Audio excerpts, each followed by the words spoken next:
이야기를 이제 좀 해봅시다. 이제 해설지 보시면 거기에 이제 뭐가 있냐면 앞에 뭐 답안 있고요. 그다음에 이제 손글씨 해설지랑 뒤에 이제 줄글 해설지 그리고 이제 필요한 것들은 내용이 조금 같이 있어요. 그죠? 그래서 이게 뭐 20번 문제 같은 경우는 줄글로 쓰여 있는 거 하고 그리고 손글씨 쓰여 있는 게 풀이 방법이 약간 다릅니다. 그래서 두 가지 이제 같이 보면서 이제 해볼 건데요. 우선 이제 먼저 전체적으로 얘기를 해보죠. 전체적으로 유평이 어땠는지 이거 이제 보게 되면은 제일 그런 거지 일단 기본은 난이도죠. 난이도가 제일 중요할 텐데 난이도 같은 경우는 굉장히 평이했었죠. 사실. 그러니까 아마 이거는 자신의 성적하고 상관없이 아실 거예요. 저 문제 풀면서 이거는 쉬운데 내가 못 푸는 거다. 아니면 이제 어려워서 내가 못 푸는 거다. 이런 것들이 이제 가늠이 될 텐데 일단 이제 전반적으로 이제 평이했습니다. 그래서 평이했다라고 얘기를 하는 거는 기본적으로 변형이거나 아니면 아주 새로운 유형의 자료들 이런 것들이 전혀 없었어요. 그런데 이게 역대 수능하고 비교를 하자라고 하면은 수능보다는 낮은 난이도를 가지고 있어요. 그러니까 이게 사실 모평에서 제일 핵심이 되는 거거든요. 그러니까 원래 이제 모의평가를 보는 거는 수능에 이렇게 낼 거다라고 얘기를 하는 건데 작년, 재작년 그리고 그 전에까지 이제 3개년치를 이제 보게 되면 6평하고 9평에서 1등급 컷이 이제 보통 47, 48 이 정도 선이었어요. 그러다가 수능에 가서 41, 42 이렇게 변하거든요.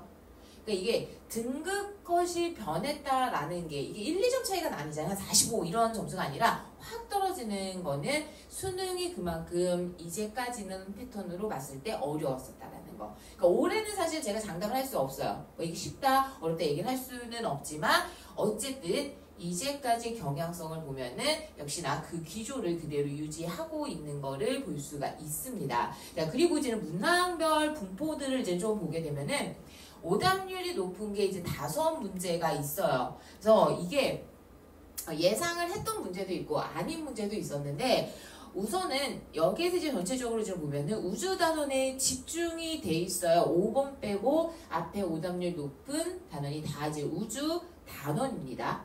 그죠? 그래서 별의 물리량 이거는 이제 뭐 3천 그래프 보다 보니까 이거를 못 읽는 학생들이 있어요. 못 읽는 학생들이 있는데 얘는 표로 잘 정리해서 이제 풀면 될 거고 그리고 갑자기 이제는 겉보기 등급 계산을 하는 게 나왔잖아요. 그래서 이제는 그런 계산하는 방법 익히는 거 그리고 또 여기에서 이제는 봐야 되는 게 18번 문제에서 그 청색 편의가 나타나는데 파장이 길어진다.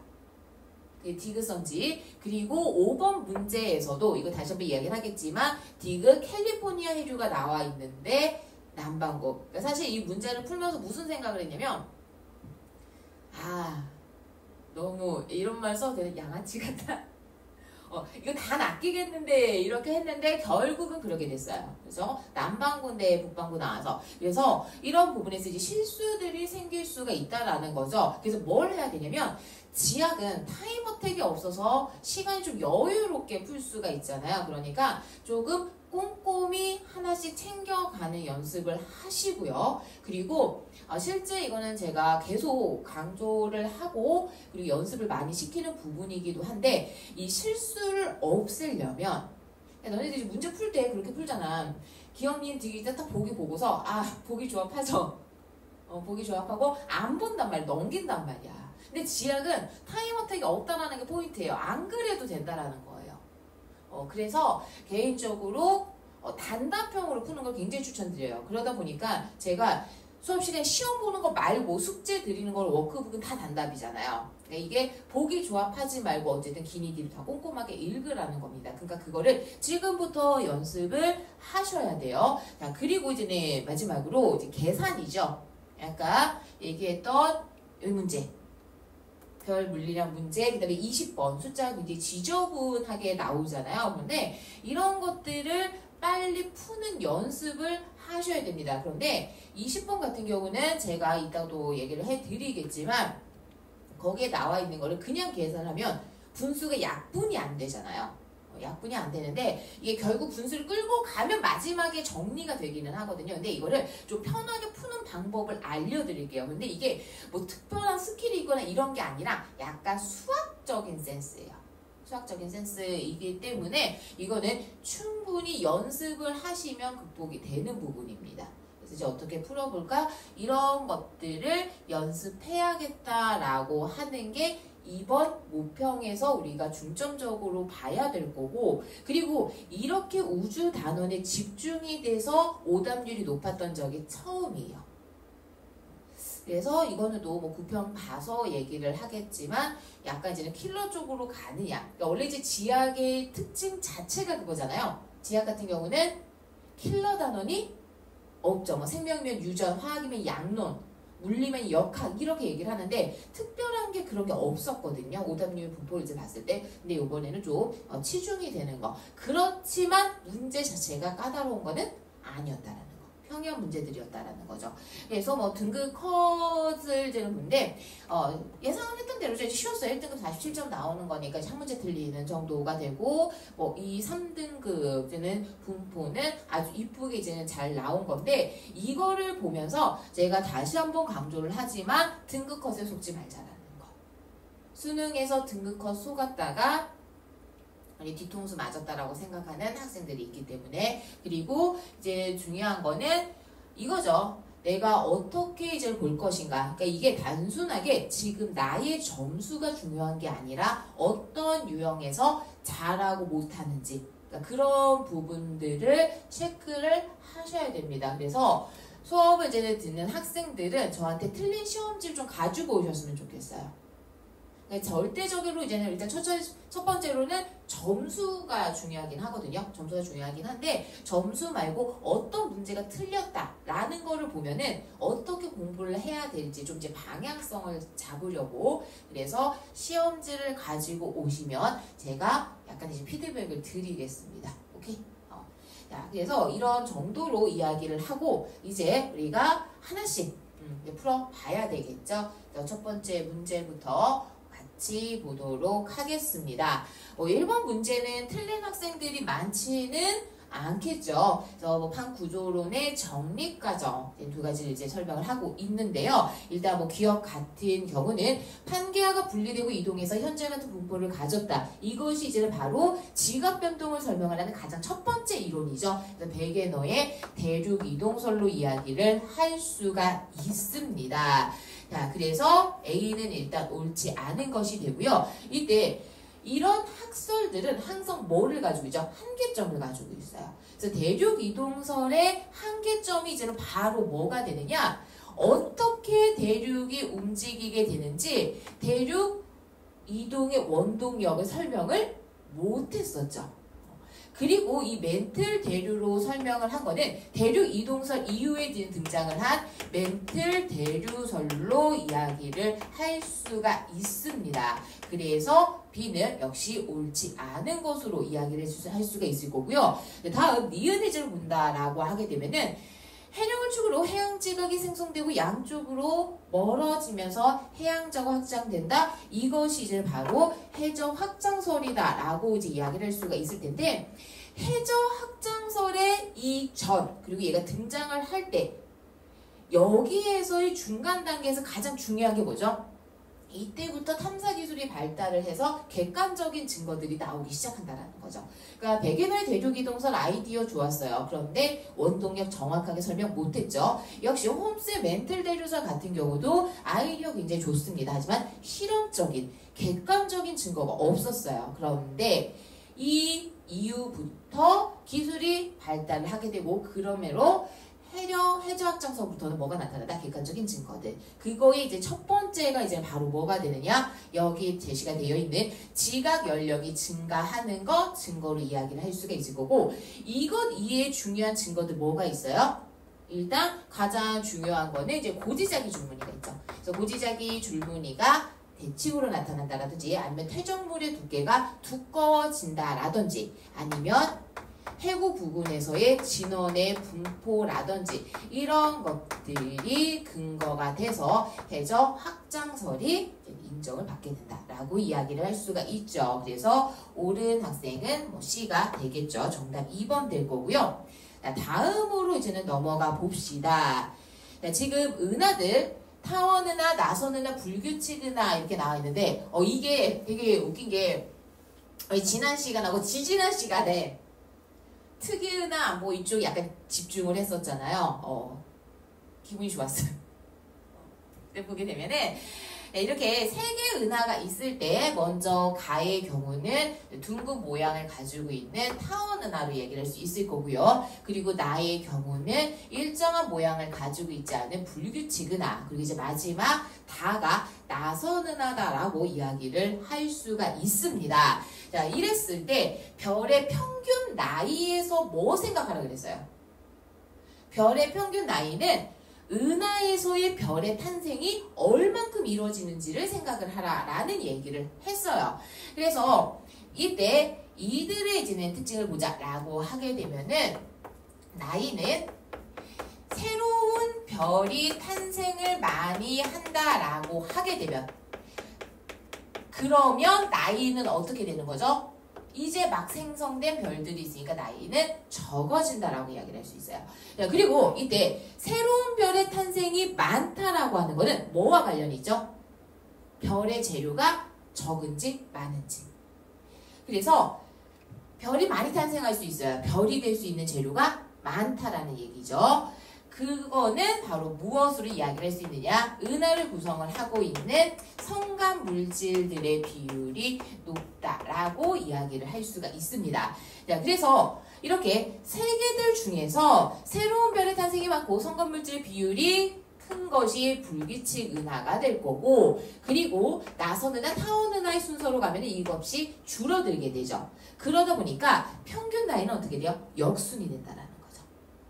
새로운 별이 탄생을 많이 하는 불규칙 은하가 가장 작을 거고, 그리고 타원 은하로 가면은 더 많아진다라고 이야기를 할 수가 있습니다. 자, 그래서 가가 나보다 적은 것이 아니라 많다라고 이야기를 할 수가 있겠죠. 자, 그리고 이 디귿에서 중요한 게 있죠. 은하의 형태는 진화하고 상관이 있어요? 없죠. 그리고 여기서 한 가지 더. 은하의 나이와 별의 나이는 관계 있어요? 없어요. 은하의 나이와 별의 나이는 관계가 없습니다. 그러니까 이렇게 생각하시면 안 된다는 거죠. 앞에서 타원 은하가 평균 나이가 많다라고 얘기를 했어요. 그렇다라고 해서 은하의 나이가 많다, 이거는 아니다라는 얘기죠. 그래서 진화 정도 상관없고 역시 은하의 나이도 상관관계가 없다라는 것. 그래서 옳은 거는 1번 기억으로 이야기를 할 수가 있습니다. 자, 다음으로 넘어갈게요. 3번 문제로 가보죠. 지금 심층순환을 설명을 하고 있습니다. 심층순환을 설명을 하는 가장 기본적인 모델인 연렴순환 모델의 그림이 이거죠. 그래서 이때 흐름이 나타나는 것을 좀 보자라고 하게 되면은 여기 오른쪽에서 침강이 일어나고 있어요. 침강이 일어나는 해역은 위도가 어떻죠? 높은 곳이죠. 그래서 고위도 해역에서는 침강이 일어날 수가 있는데 이때 침강이 일어날 수 있다라는 것은 어떤 의미죠? 그만큼 밀도가 크다라는 의미로 이야기를 할 수가 있습니다. 그러면 고위도 지역에서 이렇게 밀도가 크게 나타나는 이유는 무엇이죠? 일단 위도가 높으니까 표층 수온이 어때요? 상대적으로 낮은 곳이고요. 그리고 이때 표층 수온이 낮을 뿐만 아니라 이 지역에서 결빙이 일어난다라고 하게 되면 결빙에 의해서 표층 염분 또한 어떻게 되느냐? 높아지게 돼요. 그래서 밀도가 크다라고 하게 되면은 침강을 할 수가 있다라는 거죠. 자, 그런데 이때 표층 수온이 낮다. 이것을 가지고 우리가 또 뭐를 생각을 할 수가 있죠? 수온이 낮다 보니까 기체의 용해도가 어떻게 되죠? 높아지게 돼요. 많은 기체들이 녹아있다 보니까 여기에서 용존 산소는 굉장히 많은 양을 가지고 있을 거고 이 산소를 가지고 침강이 그대로 일어난다는 거죠. 그러면서 얘가 저위도로 이렇게 해조면이라든지 아니면 깊은 바다에서 이동을 하게 될 텐데 이런 과정 중에서 뭘 하게 되죠? 중간중간에 산소를 공급을 해주는 역할을 한다라고 이야기를 할 수가 있습니다. 그래서 기억해서 해수가 침강하여 심해층에 산소를 공급한다라고 이야기를 할 수가 있어요. 그래서 이렇게 낮은 곳에서 깊은 곳에서 저위도로 이동을 하게 되면 이것이 용승을 하게 될 거고 이게 끝이 아니죠. 그럼 어떻게 된다? 표층 해류의 경우는 저위도에서 고위도로 이동을 하게 된다. 그래서 전체적으로 순환이다라고 하는 것이 하나하나 독립된 것이 아니라 모두 다 유기적으로 연결이 되어 있다라고 이야기를 할 수가 있어요. 자, 그래서 이렇게 표층에서 흐르는 A가 표층 해류에 해당을 하게 될 거고 이때 저위도에서 고위도로 이동을 하게 되면서 열에너지를 수송하는 역할을 한다라고 이야기를 할 수 있어요.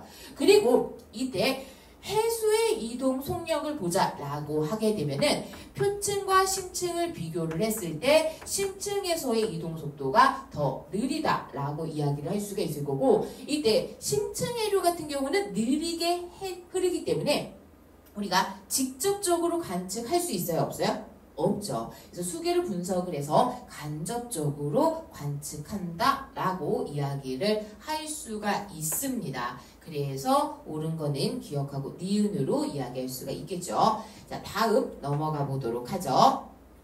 자, 쇠설성 퇴적암이 형성되는 과정. 그러니까 우리 지학 문제를 보면은 4번에서는 항상 이렇게 실험이 나오죠. 실험이 나오는데 이번 실험은 또 쉬웠죠. 이제 보게 되면 쇠설성 퇴적암이 형성되는 여러 과정 중에서 하나를 이제 이야기를 하는데 지금 어떤 과정을 저는 하게 되냐면 석회질 반죽을 이 안에 붓고 있어요. 쇠설성 퇴적암뿐만 아니라 퇴적암이 만들어진다라고 하게 되면은 기본적으로 다져지고 굳어지는 작용 뭐가 일어나게 되죠? 속성 작용이 일어나게 돼요. 그래서 이런 속성 작용을 우리가 두 가지로 나눠서 순차적으로 이야기를 할 수가 있을 텐데 먼저 첫 번째로 퇴적물들이 쌓이게 되면 그 무게에 의해서 다져지는 다짐 작용이 일어나게 되죠. 이때 다짐 작용 같은 경우는 뭐에 의해서 일어나요? 눌리는 거죠. 그래서 다짐 작용의 경우는 퇴적물들의 무게에 의해서 일어나는 것으로 이야기를 할 수가 있을 거고 이런 과정 중에서 성분들의 변화가 없기 때문에 물리적 변화가 일어난다, 물리적 속성이다 라고 이야기를 합니다. 그리고 이렇게 다짐 작용을 받았다, 압축 작용을 받았다 라고 하게 되면은 굳어지는 작용이 나타나게 되는데 이런 굳어지는 작용을 뭐라고 얘기를 해요? 교결작용이다 라고 이야기를 하게 되죠. 그래서 교결작용 같은 경우는 각각 떨어져 있는 입자들을 결합시키는 역할을 하게 되는데 이때 교결작용을 하게 만들어주는 게 풀과 같은 역할을 하는 것들이죠. 그것을 바로 무엇이라고 이야기를 하느냐? 교결 물질이다 라고 이야기를 합니다. 그래서 입자와 입자 사이의 빈 공간, 우리가 그걸 공극이다 라고 이야기를 하는데 이런 공극을 교결 물질들이 채운다 라고 하게 되면은 각각을 결합시키게 될 거고 그리고 기존에 있던 퇴적물들과 퇴적암들을 구성을 하는 성분들의 성질은 달라지게 되죠. 그래서 이런 교결 작용의 경우는 화학적 속성이다 라고 이야기를 해요. 자, 그래서 이때 이렇게 교결작용을 시키는 교결 물질들이 여기에 나와 있는 뭐와 같은 애들이다. 석회질이라든지 물속에 녹아있는 여러 가지 산화철들이라든지 이런 광물들이 이런 역할을 한다라고 이야기를 할 수가 있어요. 그래서 이런 작용들을 받아야지만 이런 속성작용 같은 경우는 쇠설성 퇴적암뿐만 아니라 화학적 퇴적암 그리고 유기적 퇴적암 모두 다 일어나는 것으로 이야기를 할 수가 있을 거고 이때 이런 속성을 받는다라고 하게 되면 전체적인 변화는요. 눌리고 빈 공간을 채우게 돼요. 그래서 이 과정 중에서 변화는 뭐가 있죠? 일단 빈 공간이 줄어들게 되죠. 공극은 감소를 하게 될 거고, 공극이 감소를 하다 보니까 이들의 밀도는 뭐 하게 된다? 증가한다 라고 이야기를 할 수가 있어요. 그래서 여기 그림에 나와 있는 디귿과 리을을 이제는 보자 라고 하면은, 디귿 같은 경우는 그냥 이제는 채워 넣은 거죠. 그리고 리을의 경우는 교결작용이 받은 후가 돼요. 그래서 공극은 누가 더 크다? 디귿이 리을보다 더 크다라고 이야기를 할 수가 있습니다. 그래서 이제 보기를 보게 되면 지금 여기에서는 석회질 물질을 붓고 있기 때문에 교결작용을 알아보는 거 이야기를 할 수가 있을 거고, 이런 교결 물질을 단단하게 결합시켜주는 역할을 하게 되죠. 그리고 단위 부피나 공극이 차지하는 부피, 공극률의 경우는 디귿이 리을보다 크다라고 이야기할 수가 있겠네요. 그래서 기니 디가 모두 다 옳은 것이 되겠습니다. 자, 다음 넘어가 보죠. 5번 가볼게요. 네, 이거는 위도에 따라서 증발량과 광수량을 이제는 표기를 해 놨는데요. 실선하고 점선이 무엇인지는 다 알고 있겠죠? 다 알고 있을 텐데 우리가 그래도 체크를 해봅시다. 일단 여기 A가 있는 위도, 적도 부근이다 라고 하게 되면은 상승기류가 발달을 하게 되죠. 상승기류가 발달합니다. 저압대, 열대, 수렴대가 만들어지게 되고, 이렇게 수렴대 부근의 경우는 많은 상승기로 만들어지니까 강수량이 어떻다? 증발량보다 더 많은 형태로 이야기를 할 수가 있어요.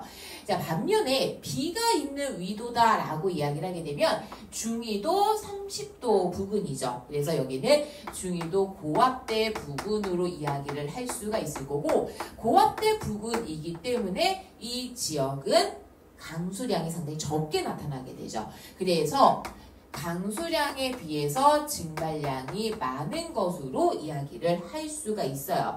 그러다 보니까 실선이 A에서 많고 B에서 적죠. 이게 뭐가 돼요? B가 오는 강수량으로 얘기를 할 수가 있을 거고, 그리고 점선이 증발량이다. 이렇게 체크를 할 수가 있습니다.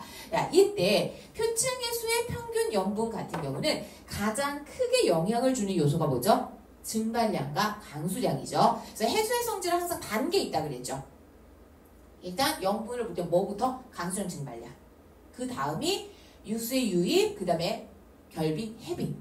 이런 것들이 모두 다 같다라고 하면은 난류냐, 한류냐 이렇게 단계적으로 우선순위를 먼저 체크를 하실 수가 있어야 됩니다. 근데 이제 여기에서는 증발량과 강수량이 나와 있기 때문에 바로 이야기를 이제 할 수가 있을 텐데요. 일반적으로 평균 염분과의 관계를 보자라고 하게 되면 증발 마이너스 강수 값이 크면 클수록 염분 자체도 더 높아진다라고 이야기를 할 수가 있어요. 이거를 바꿔 이야기를 하면은 강수량 마이너스 증발량이 작을수록 염분이 높아진다라고 얘기를 할 수 있겠죠. 근데 저는 이제는 개인적으로 같은 방향으로 하나가 증가하면 같이 감소하는데 이거보다 증가하는 걸 기억하면 좀 더 낫죠. 그래서 이렇게 얘기를 할 수가 있을 거고, A와 B를 봤을 때 평균 염분 같은 경우는 A가 낮고 B가 높다라고 이야기를 할 수가 있어요. 그래서 이때 A 같은 경우는 앞서서 이야기를 했던 것처럼 적도 부근에 있는 수렴대 부근이죠. 그래서 여기는 헤들리 순환의 상승기류가 나타난다라고 이야기를 할 수가 있을 거고, 이때 캘리포니아 해류 같은 경우는 어디에서 흐르죠? 얘 같은 경우는 북반구에서 흐르죠. 그래서 북반구에서 북태평양에서 흐르는 해류입니다. 그래서 이거 아마 이제는 고민을 한 학생들이 많이 있었을 테고, B가 30도다. 그런데 우리한테 더 봐야 되는 게 있죠. 그래서 캘리포니아 해류는 비해역과 아무 상관관계가 없겠죠. 그래서 남반구에서 이런 위도대에서 흐르는 해류들을 보자라고 하면은 페루 해류라든지 브라질 해류, 그리고 벵겔라 해류, 그다음에 동서 오스트레일리아 해류 이런 것들이 있다라는 거. 그래서 해류에서는 우리 5개의 환류 기억을 하셔야 되죠. 5개 한류, 북태평양과 북대서양의 2개, 그리고 남반구에 있는 3개의 해류들을 좀 암기를 해두실 필요가 있습니다. 그래서 뭐 옳은 거는 니은, 정답은 2번이었고요. 자, 다음으로 넘어가 보죠. 5번 문제입니다. 6번 문제입니다. 이거는 교양이지 않아요? 굉장히 교양 문제, 쉽게 푸는 보너스 문제 정도로 얘기를 할 수가 있을 텐데요. 우리 보기하고 하나씩 좀 보자라고 하면은 기온 상승률, 이거는 뭐만 하고 있으면 되죠? 그냥 눈만 뜨고 있으면 되죠.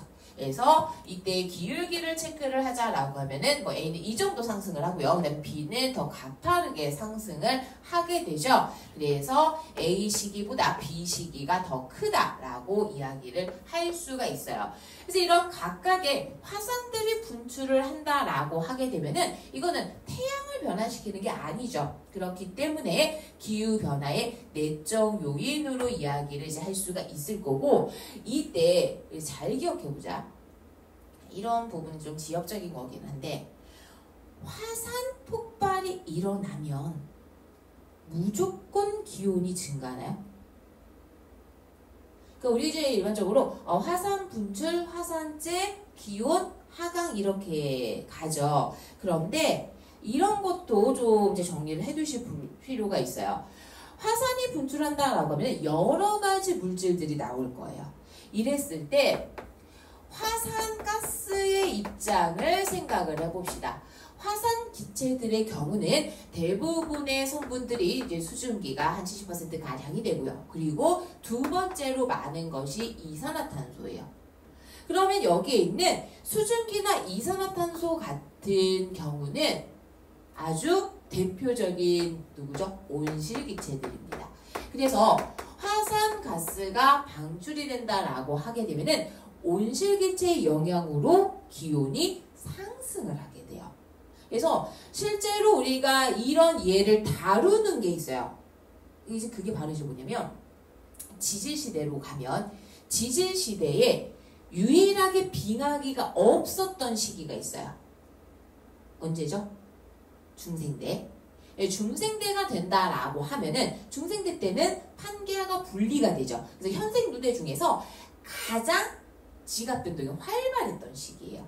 그 얘기는 화산 폭발 많았을 거다라는 얘기거든요. 그래서 중생대 빙하기가 왜 없었느냐, 이거를 이제 설명을 하는 여러 가지 것들 중에 하나가 바로 이들입니다. 화산가스에 의해서 온실 효과가 가중이 돼서 빙하기가 없었을 것이다. 자, 그리고 여기에 이제 나와 있는 것처럼 화산 분출물, 성층권에 도달을 했다라고 하는 거죠. 화쇄류들이죠. 그래서 대표적인 이제 화산재들을 본다라고 하게 되면은 얘가 성층권까지 올라갈 수 있는 게 문제죠.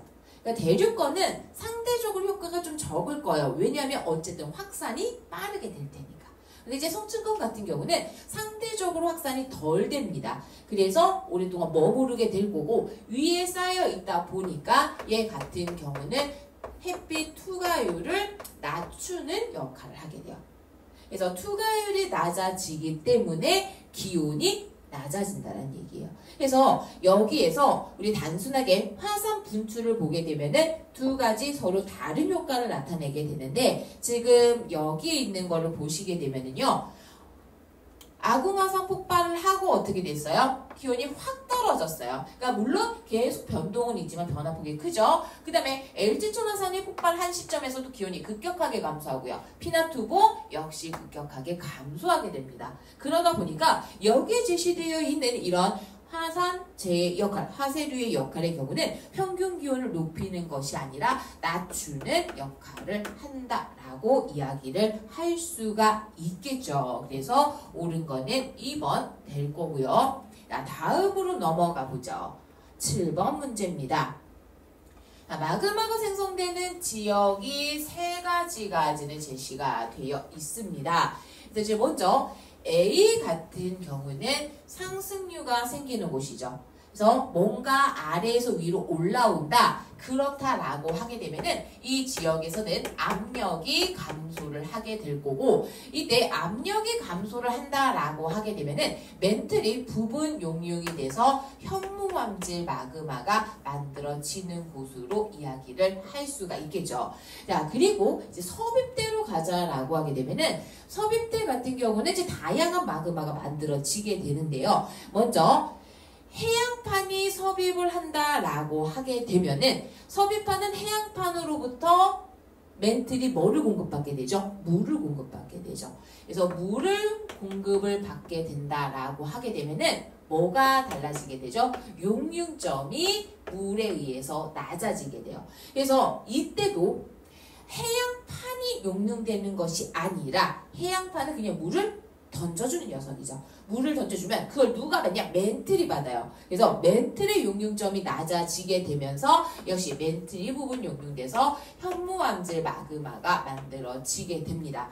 그리고 이때 이렇게 만들어진 현무암질 마그마는 위로 올라가죠. 그러나 누굴 만나요? 대륙을 만나요. 대륙지각 하부에 부착이 된다라고 하게 되면은 여기에서는 온도가 높아지다 보니까 대륙지각의 용융이 일어나게 되고 그러는 과정에서 유무남질 마그마가 만들어지게 되죠. 얘는 표기가 되어 있지 않습니다.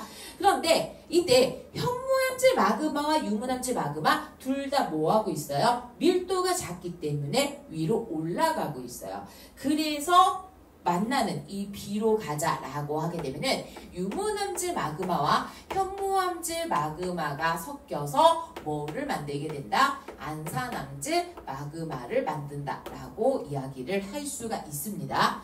자, 그래서 이때 생성되는 마그마의 함량 A와 B를 비교를 해보자라고 하게 되면은요. A 같은 경우는 현무암질이기 때문에 52%보다 더 낮은 수치가 될 거고요. 그리고 B 같은 경우는 안산암질이기 때문에 52에서 약 63% 정도에 해당을 하게 됩니다. 그러다 보니까 SiO2의 함량은 A가 B보다 낮다라고 이야기를 할 수가 있을 거고 그리고 A에서 이미 만들어진 게 현무암질이에요. 그렇기 때문에 유무암이 만들어지는 것이 아니라 그대로 염기성암이 만들어지게 될 거고 그리고 이때 A 같은 경우는 분출하다 보니까 세립질이 만들어지겠죠. 그래서 염기성 세립질 암석인 현무암이 주로 만들어진다라고 이야기를 할 수가 있어요. 그리고 이때 C에서 물이 공급된다라고 하게 되면은 용융 온도를 낮추게 되면서 높게 되는 거죠. 그래서 옳은 거는 기억하고 디귿 되겠습니다. 자, 다음 8번으로 넘어갈게요. 자, 이거는 뭐만 하면 돼요? 그냥 눈만 뜨고 있으면 되죠. 해수의 성질을 TS도에 그대로 나타내고 있어서 이거는 하나하나 체크하시면서 보시면 되겠습니다.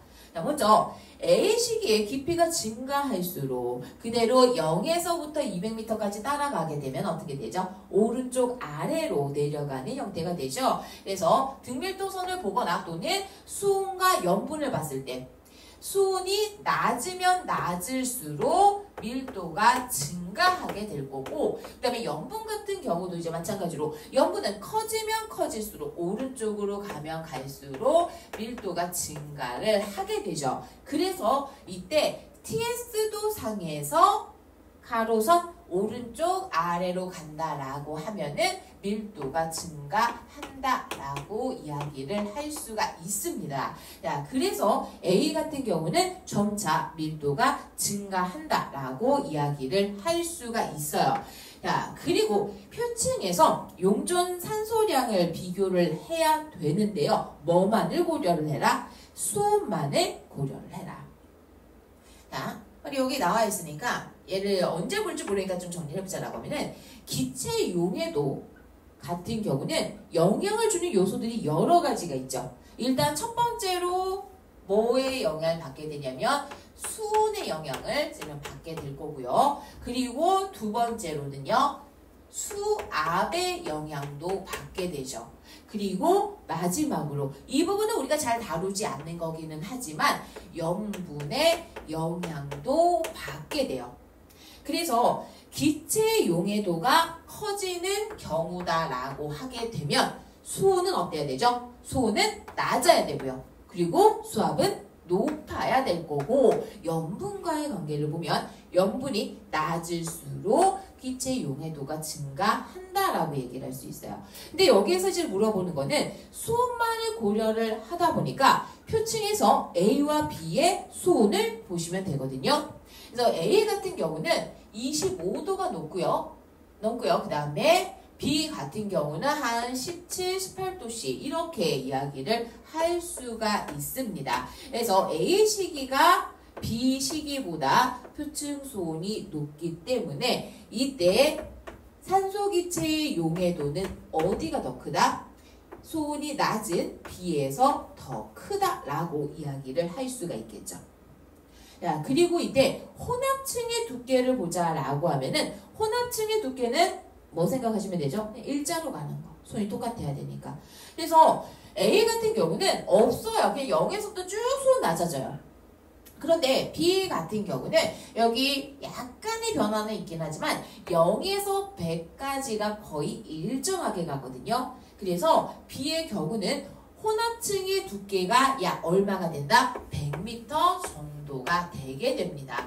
그러다 보니까 어디가 더 두껍다? B 시기가 A 시기보다 더 두껍다라고 이야기를 할 수가 있죠. 그래서 옳은 거는 기억밖에 없었네요. 자, 다음 9번 문제로 넘어가 보죠. 자, 플룸 구조론 문제입니다. 이것도 역시 보너스죠.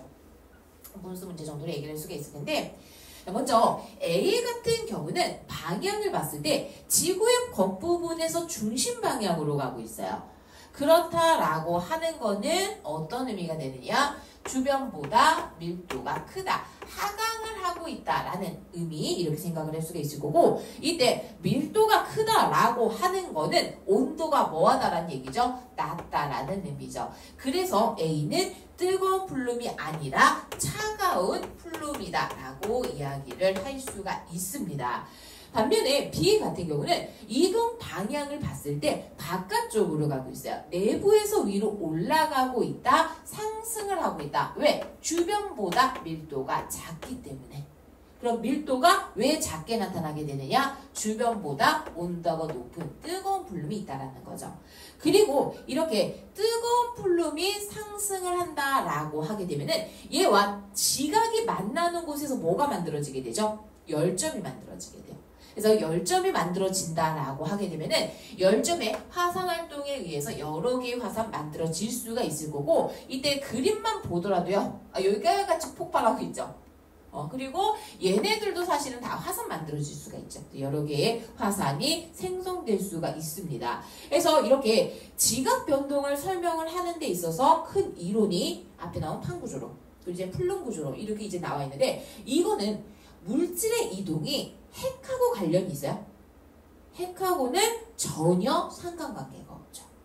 멘틀 내에서 물질의 이동을 이야기를 합니다. 그래서 이때 B가 만들어지는 곳 내핵과 외핵의 경계면이 아니라 어디에서? 멘틀이죠. 멘틀과 외핵의 경계면에서 만들어지게 되고요. 그리고 이제 뭐 그림도 되게 힌트를 잘 주고 있는데 2,900km가 이제 바로 멘틀과 외핵의 경계면, 5,100km가 내핵과 외핵의 경계면. 그래서 옳은 거는 니은이었고요. 자, 다음 문제 10번으로 가보도록 하죠.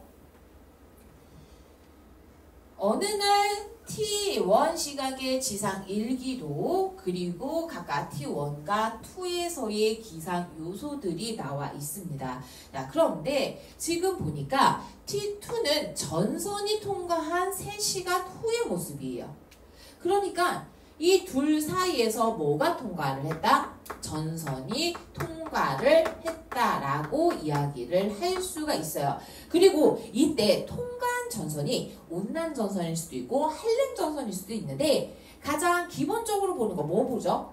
전선이 지나가면 뭐 강수 현상도 달라지고요, 기압도 달라지죠, 풍향도 달라져요. 그런데 가장 기본은 뭐죠? 온도예요. 그래서 T1일 때 17.1도씨, T2일 때 12.5도씨 기온이 뭐였죠? 낮아졌어요. 기온이 낮아졌기 때문에 이때 통과한 전선은 뭐가 된다? 한렙 전선이다 라고 이야기를 할 수가 있습니다. 그래서 한랭전선이 통과를 하고 났더니 후면에서 소나기성 강수가 내리게 되죠. 그리고 이제 우리가 일반적으로 한랭전선이 통과했다라고 하게 되면은 바람은 북서풍으로 바뀌게 되죠. 그럼 보자. 지금 T1일 때 A 상공에 전선면이 있어요? 이거는 불가능하죠. 전선면이 있다라는 게 어떤 의미죠? 우리가 이제 전선을 다룰 때 그 얘기를 했어요. 어떤 얘기를 했었냐면 이게 한랭전선은 어떻고 온난전선 어떻고 정체전선 어떻고 이거 말고 그냥 전선에 대한 일반화를 좀 시키자라고 얘기를 했어요. 전선이 뭐죠? 일단 두 공기가 필요해요. 두 공기가 만난다라고 하게 되면은 어떤 형태가 되느냐? 서로 다르니까 기온이 달라요. 차이가 클 수도 있고 작을 수도 있지만 어쨌건 하나는 기온이 낮은 차가운 공기가 될 거고 다른 하나는 기온이 높은 따뜻한 공기가 될 겁니다. 이때 따뜻한 공기가 위로 올라가고 찬 공기가 밑으로 내려가죠. 그러면 둘 사이에 뭐가 생기게 되죠? 경계가 생겨요. 이 경계를 우리는 뭐라고 이야기를 하냐면 전선면이라고 이야기를 하고요. 전선은 단순하게 두 공기 경계를 이야기를 하는 것이 아니라 여기에서 지표상의 정의가 되는 지점입니다. 전선은 지표 위의 지점이에요. 그래서 전선을 기준으로 우리가 이제 보게 되면 어떤 전선이든지 상관없이 얘가 온난전선이라고 차가운 공기 올라가고 이러진 않으니까 항상 전선면은 어디에 있죠? 찬 공기에 있어요. 항상. 그리고 전선면을 따라서 구름이 발달을 하다 보니까 이때 비가 내리는 곳도 전선을 기준으로 하면 전선 지표에 있으니까 얘를 기준으로 하면 항상 찬 공기 쪽에 비가 내리게 돼요. 그러면 이것만을 딱 보더라도 기온이 낮을 때 전선면이 있을 가능성이 있지 기온이 높을 때의 가능성은 크게 없다라고 얘기를 할 수 있어요. 그리고 우리 여기에서 뭐 단면을 생각을 해보자 라고 하게 되면은 단면 얘기를 했을 때 동쪽에 온난전선면 있고요. 그리고 서쪽에 한랭전선면 있죠. 그러면 여기 찬 공기, 따뜻한 공기, 찬 공기 T1일 때와 T2일 때를 표시해보자. 전선 통과했으니까 얘네 이거일 텐데 얘가 따뜻하죠. 그래서 이 위치가 T1일 때 그리고 뒤쪽에 있는 게 T2일 때 그래서 전선면은 T2일 때를 설명을 할 수가 있습니다. 자, 그리고 이렇게 가다 보니까 여기 뭐라고요? 한랭전선이 통과했죠. 그래서 한랭전선 같은 경우는 후면에 저군형 구름이 이제 발달을 하게 되다 보니까 이 사이에서 저군형 구름 관측을 할 수가 있을 거고 그리고 풍향은요. 물론 여기서 남서 북서 볼 수도 있죠. 하지만 풍향을 따질 때 제일 중요한 건 뭐예요? 온대적이야 뿐만 아니라 열대적이야 북반구 남반구 상관없이 저기압의 이동의 오른쪽에 있냐 왼쪽에 있느냐. 그래서 지금 친절하게 이동 방향까지 표시해줬죠.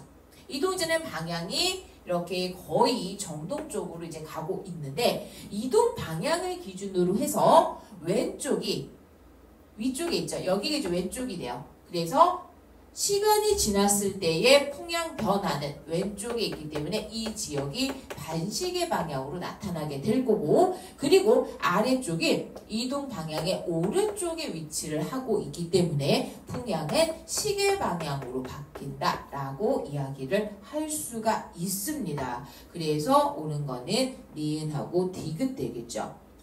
자, 다음 11번으로 넘어가 보도록 하죠. 지질 단면도가 소개가 되어 있습니다. 그래서 사실 이거는 제가 개인적으로 생각을 했을 때 디귿이 쉬웠잖아요. 경계에서만 보는 거니까. 근데 이게 그래프로 나왔으면 좀 재밌었을 것 같아요. 그래프로 나왔으면은 좀 실수 가능성이 많지 않았나. 그래서 한번 그려보세요. 그려보세요. 아시겠죠? 한번 그려보면서 맞는지 틀린지 저한테 가지고 오시면 됩니다.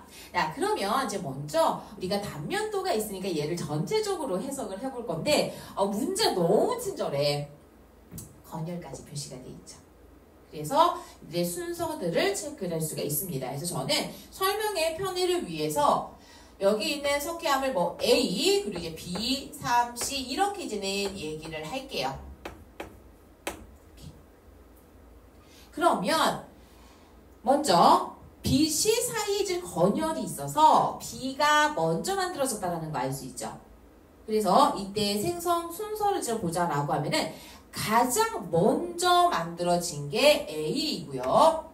그리고 두 번째로 B, 그 다음에 C, 그리고 D, 이 순서로 아주 깔끔하게 생성이 됐다라고 이야기를 할 수가 있어요. 그래서 이런 순서이기 때문에 디귿을 먼저 보고 간다라고 하게 되면은 나이가 어떻게 되느냐? 당연히 A가 가장 많다라고 얘기를 할 수 있겠죠. 그래서 저는 이제 편의상 B, C, D만 이야기를 하죠. 이렇게 얘기를 할 수 있어요. 그래서 이때 X하고 Y 구간을 갈 때 만나는 이 구간에서의 암석들을 보자라고 하게 되면은 순서가 어떻게 되냐면 제일 먼저 지나는 거는 C를 제일 먼저 지나죠. 그리고 B, 다시 C, 그 다음에 D가 있고 다시 C 이렇게 지나게 돼요. 그러다 보니까 이 사이에서 나이 변화를 봤을 때 C하고 B, B로 가면서 나이가 증가하게 될 거고 C로 가면서 나이가 감소, D로 가면서 역시 감소, 다시 C로 가면서 증가하는 걸로 이야기를 할 수가 있죠. 그래서 일단 디귿은 옳은 것이 돼요. 자, 그러면 여기에 있는 이런 지층들 말고 여러 가지 지질 구조들을 좀 해석을 해 볼 건데요. 지금 지질 구조 보이는 거 뭐가 있냐면 일단 휘어져 있으니까 여기에 습곡 있는 거 볼 수가 있고요. 그리고 위에 E하고 D 사이에 부정합. 그다음에 이제 마지막으로 F와 F' 단층으로 이야기를 할 수가 있습니다. 그래서 이런 지질 구조의 생성 순서 사실 바로 보이기는 할 거예요. 그렇지 않나요? 바로 보이기는 하는데 그래도 이제 저는 설명을 하기 위해서 좀 이들을 순서를 파악하는 방법을 이야기를 할게요. 이런 지질 구조들이 있다라고 하게 되면 그리고 특히 여기 이제 단층이 있기 때문에 이들의 순서를 따질 때 뭐를 이용을 할 수가 있냐면 명칭은 모르셔도 상관없습니다. 그래서 절단 관계의 법칙을 이용을 할 수가 있어요. 그래서 암맥이라든지 단층이라든지 끊어진 부분에서의 순서를 판단을 하게 되는 거거든요. 그래서 이런 절단 관계를 이용을 하자라고 하게 되면 이런 선들이 끊어져 있을 때 절단이 된 것이 먼저 그리고 이것을 끊고 간 절단을 한 것이 나중 이런 순서로 이야기를 할 수가 있어요. 그래서 지금 보자라고 하게 되면은 습곡이 있는데 습곡은 단층에 의해서도 끊어졌고요. 그리고 위에 있는 이 부정한 면에 의해서도 끊어진 거 확인할 수가 있죠. 그래서 가장 먼저가 뭐다? 얘는 두 개에 의해서 모두 다 절단이 됐기 때문에 습곡이 일단 가장 먼저가 됩니다. 자, 그리고 부정합이 있는데 이 부정한 면을 봤을 때 두 개가 끊어져 있죠. 얘네가 서로 각각이 아니라 원래 하나로 만들어졌지만 끊어져 있어요. 누구에 의해서? 여기에 있는 단층에 의해서. 그래서 부정합이 단층보다 먼저구나. 그래서 습곡 후 부정한 면이 생기고 그 이후에 단층이 있다라고 이야기를 할 수가 있습니다. 따라서 습곡과 단층의 형성 시기 사이에 부정한 면이 형성되었다라고 이야기를 할 수가 있을 거고 이때 이 단층을 보자라고 하게 되면은 단층면을 기준으로 해서 오른쪽에 있는 지게가 상반 그리고 왼쪽에 있는 지게가 하반이죠. 그래서 이때 높이를 보게 되면 상반이 하반을 타고 올라간 형태의 단층이 되죠. 그래서 옆단층일 거고 옆단층이기 때문에 장력이 아니라 양옆에서 잡아당기는 횡압력이 작용을 했다라고 이야기를 할 수가 있겠네요. 그래서 옳은 거는 네, 기억하고 니은이었고요. 자, 다음으로 넘어가 봅니다. 주계율성의 내부 구조. 그런데 이들의 질량이 정해져 있어요. 그래서 먼저 가부터 보자라고 하게 되면 가의 경우는 가장 바깥쪽에 대류층을 가지고 있습니다. 그래서 이렇게 가장 바깥쪽에 대류층이 있는 경우다라고 하게 되면은 별의 질량은 태양 질량의 2배보다 작은 게 되겠죠. 그래서 이 가의 질량이 바로 태양 질량과 같다라고 이야기를 할 수가 있을 거고, 그리고 이제 나 같은 경우는 핵 자체가 대류핵이에요. 대류핵을 가지고 있는 것은 질량이 태양 질량의 2배보다 컸다. 얘가 바로 태양 질량의 5배가 되는 주계열이다 라고 이야기를 할 수가 있습니다. 자, 그러면 이런 내부 구조는 무엇하고 같이 볼 수가 있죠? 바로 중심에서 어떤 핵융합 반응이 활발하게 일어나는지, 이게 중요하죠.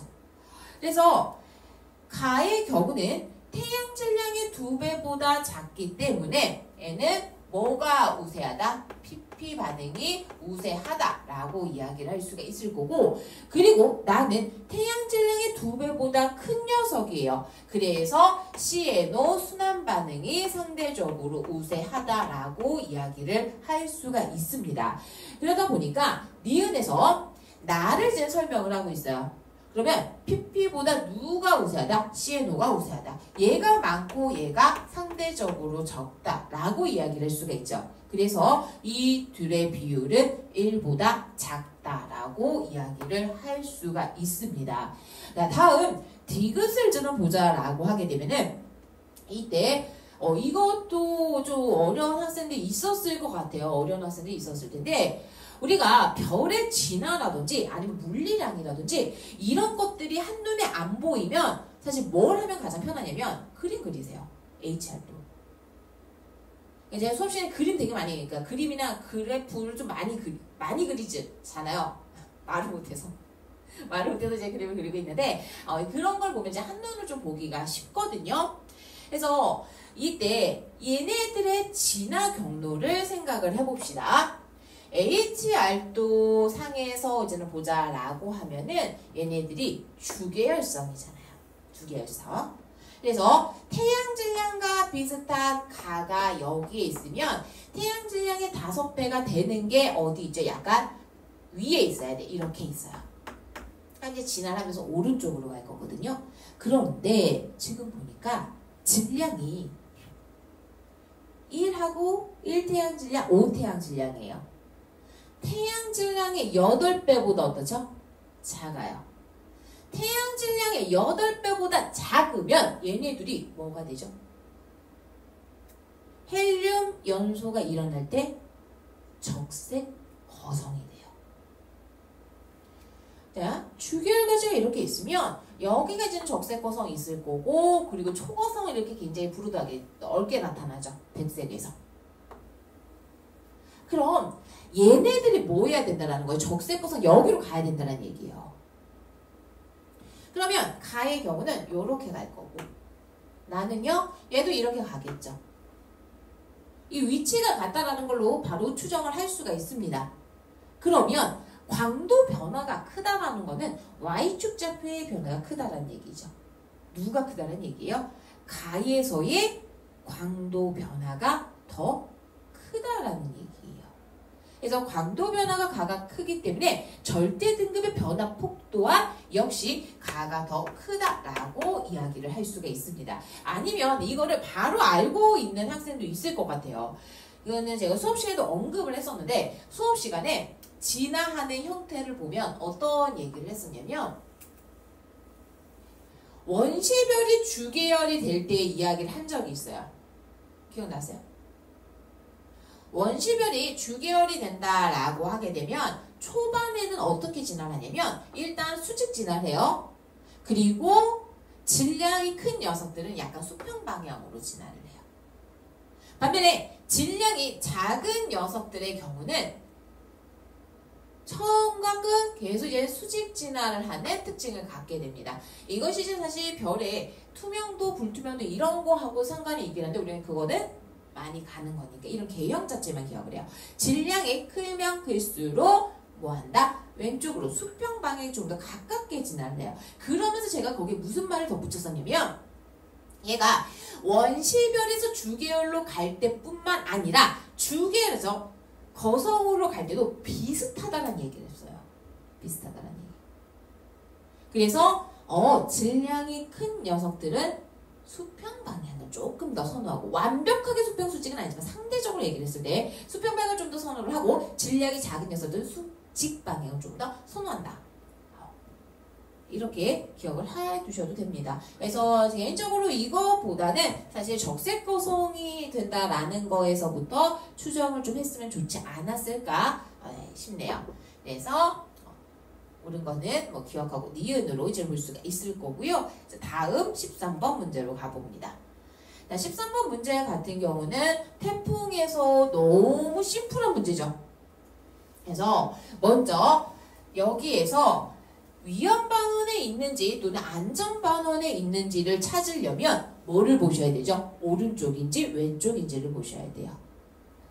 자, 오른쪽인지 왼쪽인지 뭐를 가지고 볼 수 있느냐? 바로 위에 나와 있는 풍향을 가지고 판단을 할 수가 있을 거고 시간이 지나면서 이 관측소가 위치한 지역에서의 풍향은 남동에서부터 서풍까지 어떤 방향으로 바뀌고 있다? 시계 방향으로 바뀌고 있다랍니다. 그래서 시계 방향으로 바뀌고 있다라고 하는 거는 관측소가 태풍 이동 방향의 오른쪽에 위치를 하고 있다라는 의미가 될 거고 우리나라 그러니까 북반구 태풍이기 때문에 오른쪽에 위치한 관측소가 위험 반원이다라고 이야기를 할 수가 있겠죠. 자, 그리고 이때 관측소와 태풍 중심 사이의 거리요. 이거는 뭐를 가지고 볼 수 있죠? 바로 기압을 가지고 볼 수 있죠. 그래서 중심 사이의 거리가 짧으면 짧을수록 가까우면 가까울수록 관측소에서 나타나는 기압은 어떻다? 더 작다라고 이야기를 할 수가 있습니다. 그래서 T2일 때와 T4일 때의 기압을 보자라고 하면은 T2일 때의 기압이 낮죠. 그래서 중심까지의 거리는 T2가 T4보다 가깝다라고 이야기를 할 수가 있겠죠. 자, 그리고 T2에서 T4 동안 나오는 수온 변화, 수온 어떻게 되고 있어요? 낮아지고 있죠. 수온이 낮아진다라는 사실로부터 바로 알 수 있는 건 뭐예요? 밑에 있는 찬해수가 올라오고 있다. 그래서 침강을 하는 것이 아니라 해수의 용승에 의해서 나타나는 걸로 이야기를 할 수가 있을 거고 이때 태풍이 통과를 할 때의 용승 또는 침강을 보자라고 하게 되면은 태풍은 저기압이잖아요. 태풍이 저기압이기 때문에 표층에 있는 해수가 뭐 하게 되죠? 저기압에서는 표층 해수가 발산을 하게 되죠. 그래서 해수가 발산하니까 빈 공간이 생겨요. 그거를 밑에서부터 채운다라는 거죠. 그래서 용승이 일어나고 이때 차가운 해수들이 용승을 해서 오기 때문에 표층 수온이 낮아지는 것으로 이야기를 할 수가 있습니다. 그래서 옳은 거는 기억하고 니은 이렇게 좀 볼 수가 있을 거고요. 자, 다음 14번 가보죠. 생명 가능지대의 범위 그리고 이 별이 주계열이다 라고 이제 나와 있는데 생명 가능지대 같은 경우는 문제가 어렵지 않으니까요. 1차적으로 생명 가능지대는 뭐에 영향을 받아요? 별의 광도에만 영향을 받아요. 그래서 기억 시기와 현재를 좀 보자 라고 하게 되면 기억 시기는 요렇게 현재는 요렇게 그래서 생명 가능지대의 경우는 맨상 이렇게 쓸게요. 광도가 크면 클수록 중심별로부터의 거리는 멀어지게 되고 뿐만 아니라 폭도 넓어진다라고 이야기를 할 수 있죠. 그래서 기억 시기의 광도가 현재보다 더 크다라고 이야기를 할 수가 있습니다. 그리고 이제는 니은하고 디귿 같은 경우는 다 태양하고 비교를 하는 건데요. 우리 태양 같은 경우는 어디에 위치를 하게 되죠? 태양의 경우는 지구가 있는 1AU 부근에 생명 가능지대가 위치를 하고 있어요. 그러니까 뭐 실제로 얘기를 하게 되면 0.95에서 약 1.15 정도의 사이 위치를 하고 있습니다. 그런데 얘 같은 경우는 1 안 되죠. 한 0.23 정도로 보이네요. 그래서 생명 가능지대까지 거리는 이 별이 태양보다 가깝다라고 이야기를 할 수가 있어요. 자, 그 다음에 사실 디귿 같은 경우도 고민 안 하고 풀었을 거예요. 방출하는 에너지양, 이 별이 태양보다 어때요? 작아요. 그쵸? 그런데 이거를 저는 좀 천천히 갈게요. 왜 그러냐면 우리가 광도, 그러니까 별 전체에서 방출하는 에너지, 그리고 별이 있을 때 단위 면적당 단위 시간에 방출하는 에너지, 이거 아직도 헷갈리는 학생들이 있을 거예요. 그래서 이걸 천천히 갈게요. 지금 보면 여기 제시가 된 게 단위 면적당 단위 시간에 방출하는 에너지입니다. 이거는 광도의 관점이 아니죠. 그러니까 별이 방출한 에너지를 두 가지로 나눠서 얘기를 하죠. 별이 방출한 에너지가 있다라고 하면 단위 시간 동안에 방출한 에너지가 있어요. 시간 동안에 방출한 에너지. 이게 뭐예요? 얘가 강도예요. 그런데 지금 보니까 얘는 단위 면적당 단위 시간에 방출하는 에너지입니다. 이거는 플랑크 곡선상에서 아랫면의 면적에 해당을 하는 거예요. 그래서 우리가 이거를 보통 어떻게 표기를 하냐면 그냥 에너지라고 표기를 해요. 우리 강도 같은 경우는 L로 표기를 하는데, 물론 이제 둘 다 에너지긴 하지만 단위가 좀 다릅니다. 자, 이랬을 때 여기서 이야기를 하는 이 에너지 같은 경우는 뭐에 영향을 받게 돼요? 온도에만 영향을 받게 돼요. 슈테판 볼츠만 법칙을 보자라고 하게 되면은 단위 시간 동안의 단위 면적에서 방출한 에너지 같은 경우는 표면 온도의 4제곱에 비례합니다. 그러니까 결국 이 디귿은 뭐를 비교하라는 거죠? 여기 나와 있는 이 별과 태양의 표면 온도를 비교하라는 얘기예요. 표면 온도가 높으면 높을수록 단위 시간 동안에 단위 면적에서 방출한 에너지가 더 많아지게 될 거거든요. 그러면 여기서 표면 온도 어떻게 구분할 수 있느냐? 중요한 게 있죠. 뭐예요? 이 별은 현재 뭐다? 주계열성이다. 그러니까 다시 한번 얘기를 하지만 문제는 쉬워요. 문제는 쉬워서 빨리 풀리기는 하는데, 얘기했죠? 이런 거를 지금부터 보고 가셔야지 실수 나중에 안 하실 거예요. 그래서 얘는 주계열이에요. 주계열에서 봤더니 광도를 비교를 하게 되면 어떻게 되죠? 앞에 생명 가능지대의 위치를 보니까 광도 비교가 가능하죠. 이제 그냥 편에서 얘는 별이라고 쓸게요. 별에 비해서 태양이 광도가 더 큽니다.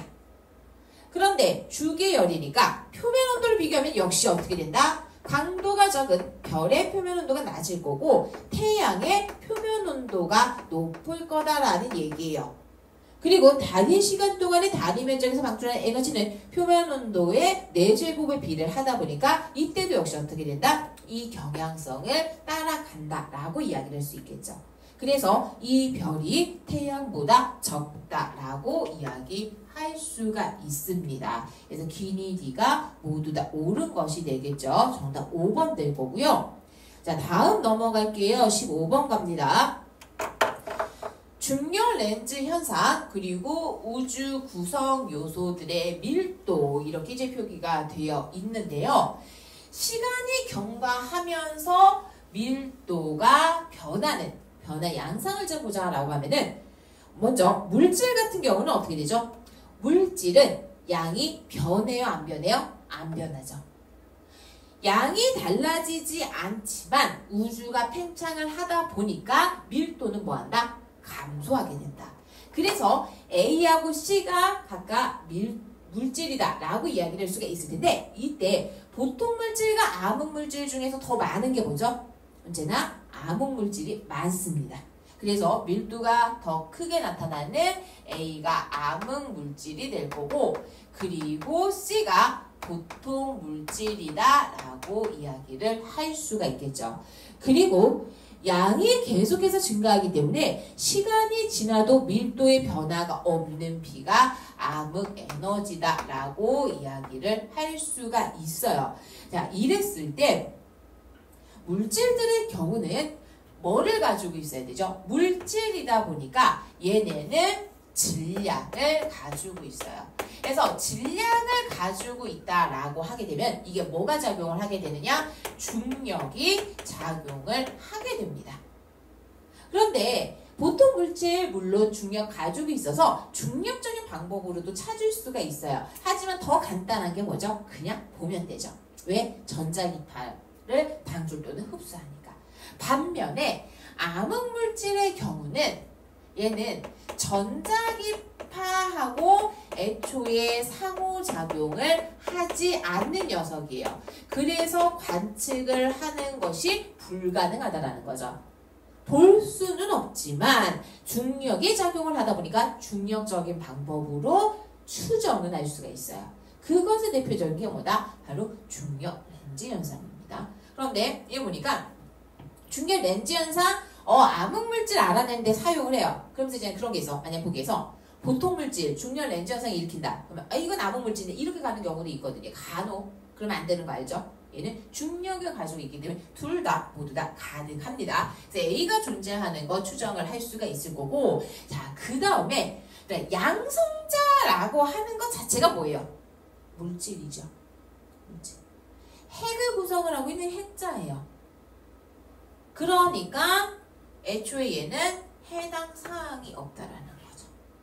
양성자, 전자, 그리고 그 얼마 전에 뭐 찾았다고 하는 힉스 파티클이라든지 이런 것들, 우리 얘기하는 것들, 전자기파 내는 것들은 모두 다 이라고. 그다음에 실제로 암흑 에너지하고 암흑 물질은 알아요, 몰라요? 몰라요, 그죠? 뭔지 몰라요. 우리가 볼 수 없을까요? 있을 것이다, 이런 게 필요하다, 이런 정도지 알 수가 없습니다. 자, 그리고 이때 우주의 팽창 속도를 이제는 비교를 하자라고 하게 되면은 뭐를 비교해야 되죠? 물질과 에너지를 비교해야 돼요.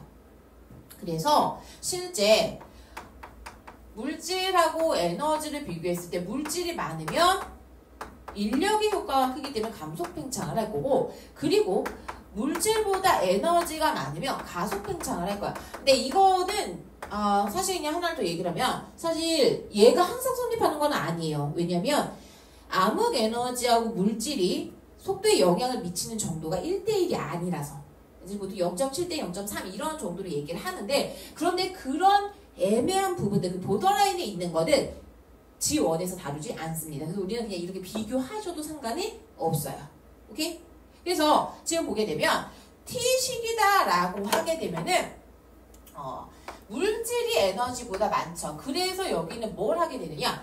청력의 효과보다 인력의 효과가 크기 때문에 속도가 줄어들게 돼요. 그래서 여기는 감속 팽창을 하는 구간이다 라고 이야기를 할 수가 있을 거고, 현재로 오게 되면은 암흑 에너지의 비율이 큽니다. 그래서 가속 팽창을 하고 있다라고 얘기를 할 수 있겠죠. 그래서 이때 우주의 팽창 속도가 계속 증가하는 것이 아니라 감소했다가 증가했다, 이것을 반복한다라고 이야기를 할 수가 있겠죠. 그래서 우리 거는 기억 1번 될 거고요. 다음 16번으로 가봅니다. 별에 여러 물리량들이 나와 있습니다. 그래서 앞에 제가 총평에서 얘기를 했던 것처럼 얘는 조금 정리를 하고 갈게요. 이게 눈에 바로바로 안 보일 수 있으니까 정리를 하고 가도록 하죠. 그래서 기억하고 니은 이렇게 뭐 두 가지 나눌 거고요. 그 다음에 첫 번째 제시가 되어 있는 거를 보자라고 하면은 뭐부터 읽을까요? 네, 표면 온도부터 읽어봅시다. 표면 온도 같은 경우는 기억이 지금 얼마가 되죠? 그대로 따라가면 되죠. 그래서 얘는 4000K, 그리고 니은의 경우는 20,000K네요. 그 다음에 절대 등급을 보자라고 하면은 기억이 지금 몇 등급이냐면 플러스 1이고요. 니은이 플러스 11입니다. 절대 등급이 몇 등급 차이 나냐면 10등급 차이가 나죠. 그래서 10등급 차이가 난다라고 하게 되면은 밝기는 10,000배 차이가 나게 될 거고요. 이때 광도를 얘기를 하자라고 하게 되면 절대 등급이 10등급이 작은 기역이 10,000배 더 밝다 10의 4승배 이렇게 상대값으로 이야기를 할 수 있어요. 그리고 여기에서 이제는 거리까지 이제는 나와 있는데 거리를 이제는 보자라고 하면은 스몰 r로 쓸게요. 기역의 경우는 10파섹이 떨어져 있고요. 그리고 니은의 경우는 2.5파섹이 떨어져 있는 상태입니다. 자, 그러면 이제 여기에서 우리가 하나씩 이제는 체크를 해 볼 건데요.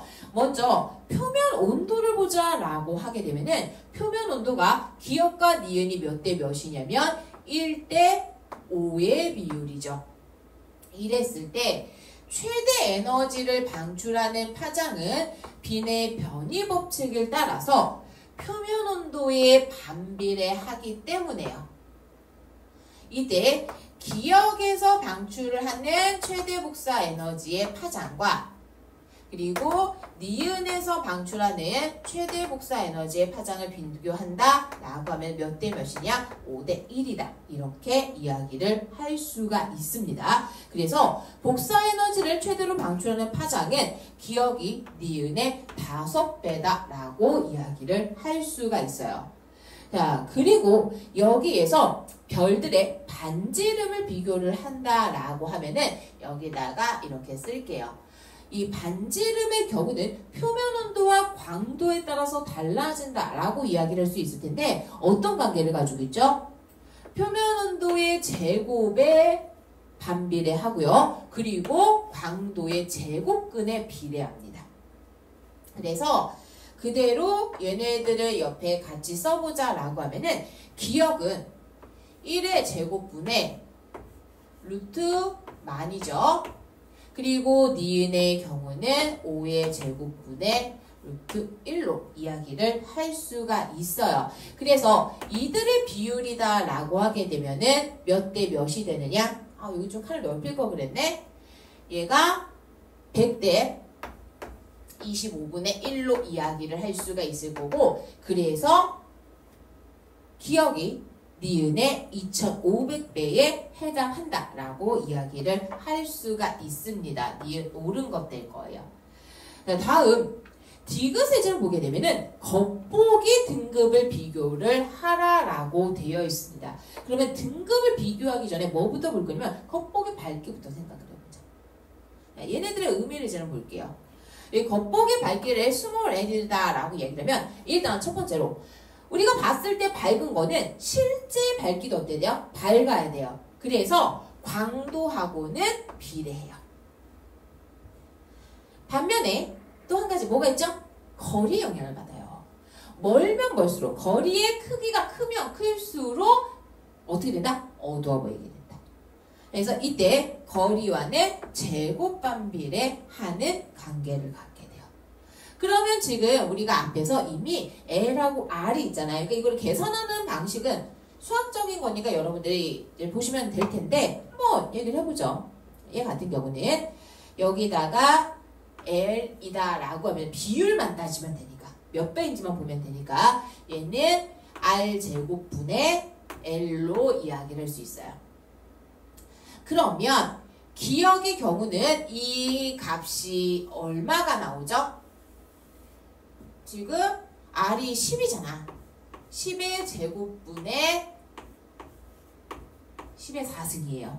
그래서 얘는 100이 될 거라는 거죠. 그 다음에 니은의 경우는 광도 어차피 상대가 1이고요. 그리고 거리가 2.5의 제곱 이렇게 되겠네. 이 비율이란 얘기예요. 그러면 결국 겉보기 밝기의 비율을 저는 보자 라고 하게 되면은 100대 2.5의 제곱분의 1이 되잖아요. 이거를 우리가 아는 숫자로 고쳐주자라는 얘기야. 2.5라는 숫자가 굉장히 익숙하죠. 왜요? 등급 차이 이야기할 때 편하니까. 그래서 어떤 면이 있다라고 하면 1등급의 차이가 몇 배? 2.5배 밝기 차이가 나타나게 되죠. 근데 이제 이게 물론은 근사값이 약이에요. 그러면 얘네들을 아는 숫자로 고쳐주자는 거야. 100배 밝기 차이가 뭐였죠? 2.5의 5승이에요. 그리고 얘 밑에 있으니까 그냥 올려줄게요. 그럼 어떻게 되냐면 여기에 들어가는 게 2.5의 2승이죠. 101이라는 얘기예요. 그래서 결국 광도는 겉보기 밝기는 기억이 2.5의 몇 배? 7승배 밝아요.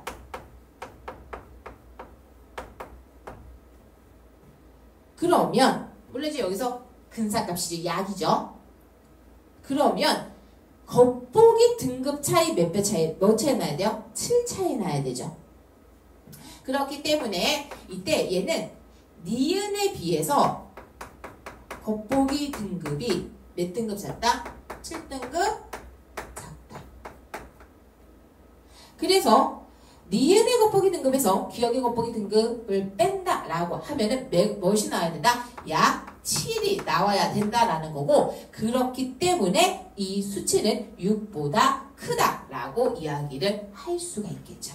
그래서 옳은 거는 니은하고 틱은 정답 5번 되겠습니다. 자, 다음 넘어갈게요. 17번 가봅니다. 자, 엘니뇨 라니냐 문제. 이거는 밑에 있는 그림만 잘 해석하시면 어렵지 않게 푸실 수가 있어요. 그래서 이 자료가 의미하는 게 이제는 뭐냐? 보면 적외선 방출량을 물어보고 있어요. 적외선 방출량. 그런데 이거를 어디서 측정을 하고 있냐면 기상위성으로 적외선을 관측을 하고 있다는 얘기예요. 그럼 여기서 기상위성으로 관측한다는 거는 뭐하고 같이 가면 되죠? 구름하고 같이 가면 돼요. 구름하고. 이때 적외선 방출량에 영향을 주는 요소는 뭐죠? 적외선은 언제나 어디에 사용해요? 온도를 측정하는 데 사용해요. 온도 측정. 그래서 이게 구름 최상부의 온도를 의미한다는 얘기예요.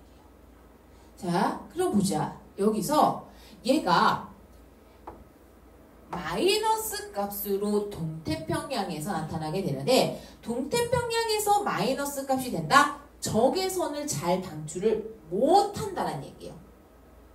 그러면 그 양이 줄었잖아요? 왜 줄었을까?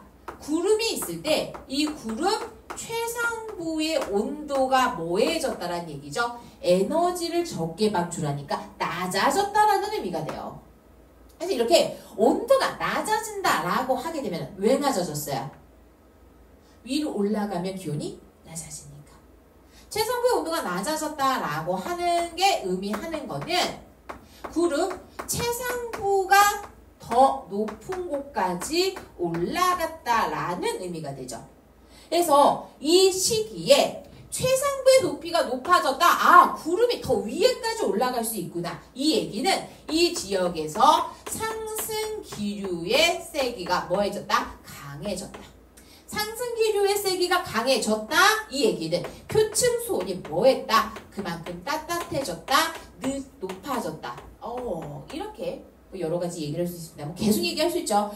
상승 기류가 강해졌으니까 강수는 증가할 거고. 자, 어쨌든 이게 동태평양에서 나타나는 변화다는 얘기예요. 그러면 동태평양에서 수온이 높아졌습니다. 따뜻한 물들이 이동을 잘 안 한다라는 얘기죠. 그래서 얘는 언제가 된다는 얘기죠? 네, 엘니뇨 시기다라는 의미입니다. 근데 이제 사실 뭐 이거를 굳이 안 찾아도 될 것 같기는 한데, 자, 그러면 보자. 서태평양은 어떻게 돼요? 뭐 여기서 반대가 되는 거 찾아도 되고, 이걸로 가면 플러스 구름이 별로 못 올라갔네.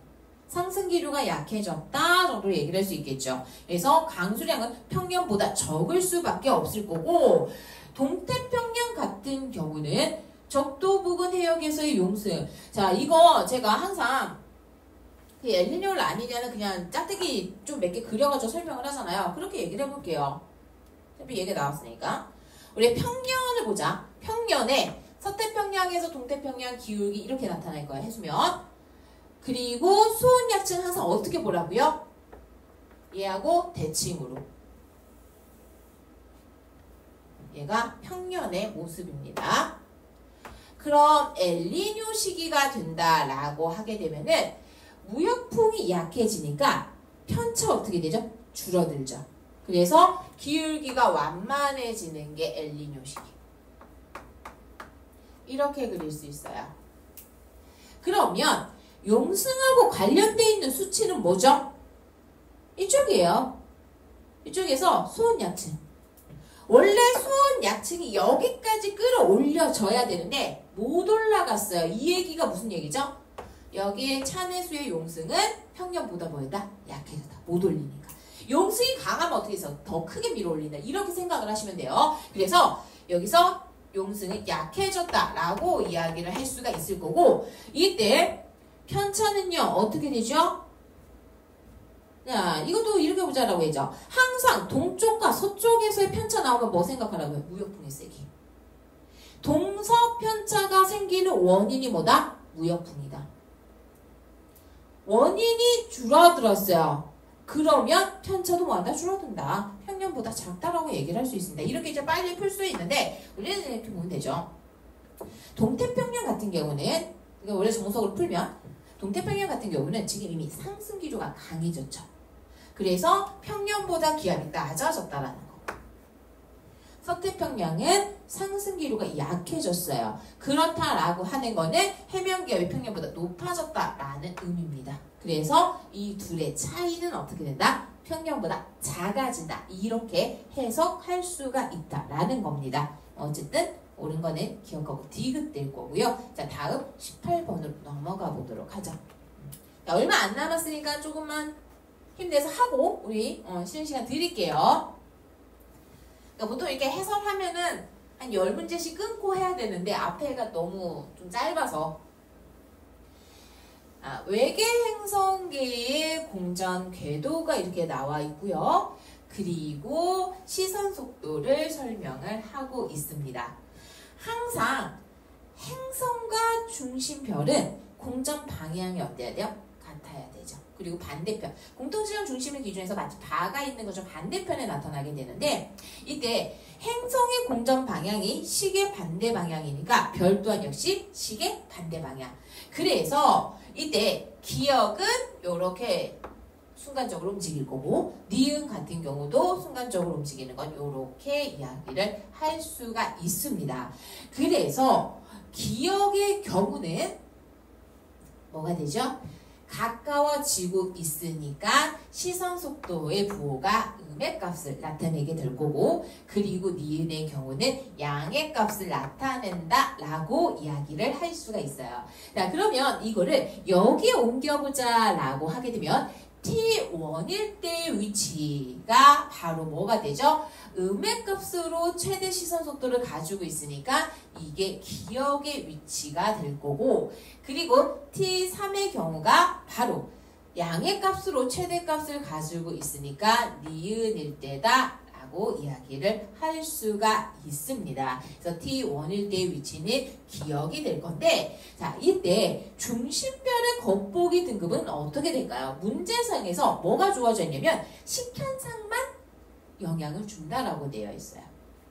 자, 지금 기억과 니은 T1, T2, T3 이렇게 체크를 했습니다. 그러면 여기서 식현상이 나타나는 위치가 바로 뭐가 되죠? 위치가 여기가 되겠죠. 이게 T4일 때. 혹시 모르니까 얘까지도 그려놓을게요. 바로 갈 수도 있지만 일단 보자. 그래서 T2일 때 행성의 위치를 보자라고 하게 되면은 공통 질량 중심에서 반대편에 T2는 행성이 여기에 있어요. 그럼 어떻게 되죠? 별을 온전히 다 볼 수가 있다는 얘기예요. 그런데 T4일 때 행성의 위치를 찾자라고 하면 여기거든요. 다시 말해서 T4일 때의 포지션을 잡아보자라고 하게 되면은 어떤 식이 되느냐? 관측자, 그리고 행성, 별. 이것이 일직선으로 놓이게 돼요. 그렇다라고 하게 되면은 이때 식현상이 나타나게 되고 식현상이 나타나게 되면 광도가 어떻게 되죠? 줄어들게 되죠. 그래서 이 시간에 겉보기 등급은 뭐 하게 된다? 어두워졌으니까 커진다 라고 이야기를 할 수 있어요. 그래서 아무것도 일어나지 않은 T2일 때의 등급이 식현상이 일어난 T4일 때의 등급보다 더 작다라고 이야기를 할 수가 있을 거고, 제가 이거 노트 수업 중에 계속 언급을 하고 있어요. 여기서 식현상 나타날 때 언제? 0 부근이죠. 그런데 플러스에서 마이너스 항상 여기. 그냥 개형 보고 그래프 보고 찾으셔도 되겠습니다. 자, 그럼 이제 디귿을 좀 보자 라고 하게 되면은 디귿에서 중심별의 흡수선의 파장 T1에서 T2 구간을 보자라는 얘기예요. 지금 이 구간을 좀 보자라고 하게 되면은 시선 속도가 음의 값이 나타난다라고 하는 거는 흡수선의 파장이 짧아지는 뭐가 나타난다? 청색 편의가 나타난다라는 겁니다. 그런데 지금 디귿에서 물어보고 있는 거는 청색 편의가 나타나느냐, 고유 파장에 대해서 길어지느냐 짧아지느냐가 아니죠. 그냥 관측되는 흡수선 얘기라는 거예요. 그래서 청색 편의 여기에 뭐까지? 편의량까지 우려를 해야 돼요. 그래서 언제나 편의가 일어난다라고 하게 되면 이때 나타나는 편의량의 경우는 뭐에 비례를 하게 되느냐? 이들의 시선 속도에 비례하게 됩니다. 자, 그러면 지금 T1과 T2를 한번 생각을 해볼게요. 흡수선이 있는데 오른쪽은 파장이 길어지는 걸로 이야기를 하죠. 오른쪽이 파장이 길어지고 있다고 얘기를 할게요. T1일 때가 있고요. 그 다음에 T2일 때가 있어요. 그럼 얘네들이 어떤 식이 될 거냐면 T2는 시선 속도가 0이죠. 시선 속도가 0이니까 편의가 있어요? 없어요? 없어요. 그냥 여기 T2에서 나오는 이 선이 뭐가 되는 거죠? 기준선이 되는 거죠. 이게 고유 파장이에요. 그럼 T1의 경우는 고유 파장에 대해서 얘보다 어때야 된다는 얘기죠? 짧아져야 된다는 얘기예요. 이만큼. 그리고 여기서 나타나는 이 크기 차이는 시선 속도 크기하고 뭐예요? 비례한다라는 거예요. 자, 어떻게 됐어요? 여기만 보더라도 파장 길어졌죠? 근데 이제 혹시 모르니까 이거 하나 더 집어넣을게요. 얘를 이제 더 집어넣을게. 이 사이값이 있다라고 하게 되면 일단 음의 시선 속도를 가지고 있으니까 고유 파장보다는 어떻게 나타나야 돼요? 짧게 나타나야 돼요. 그런데 시선 속도의 크기가 T1일 때보다 어떠죠? 적죠. 그러면 왼쪽으로 청색 편의가 나타난 것도 어때야 되죠? 적어져야 돼요. 여기까지 가는 게 중간쯤 간다는 얘기예요. 그래서 흡수선의 파장이 T1 출발해서 중간 T2 뭐하고 있다? 길어지고 있다는 거. 자, 그래서 이때 이 원궤도를 그릴 때 얘네들을 좀 이제 정리를 해보자 라고 하면은 원궤도를 그리면서 별이 공전을 하고 있을 때 별의 시선 속도는 언제나 사인 곡선의 형태가 됩니다. 뭐 이런 식으로 이제 나타날 텐데 이때 이거를 보자라는 거야. 우선 플러스하고 마이너스 나눌 수 있죠. 그래서 플러스로 나타나는 이 구간에서는 길어지는 적색 편의가 나타나게 될 거고, 그리고 마이너스 값을 갖는 이 구간에서는 청색 편의가 나타나요. 적색, 청색, 적색. 그런데 파장의 전체를 보자. 파장의 변화를 볼 건데 지금 먼저 이 구간입니다. 이 구간에서는 적색 편의가 나타날 뿐만 아니라 적색 편의량도 뭐하고 있어요? 증가하고 있어요. 그래서 이 구간에서는 파장의 길이가 길어지게 돼요. 자, 가장 길어진 상태죠?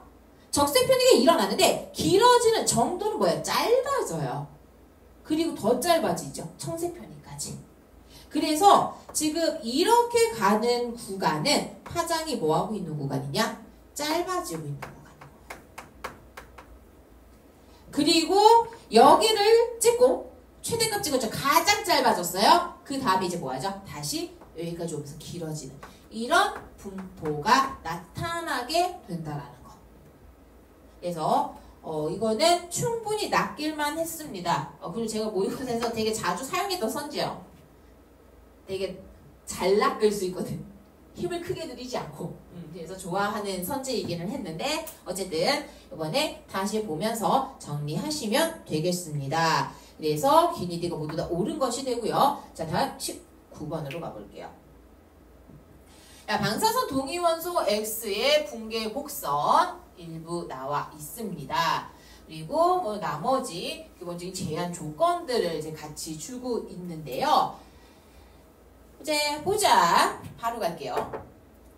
야, 현재 X양이 95%인 화성암은 속시식물이 존재했다. 이거는 그림만 되게 잘 읽으시면 되지 않아요?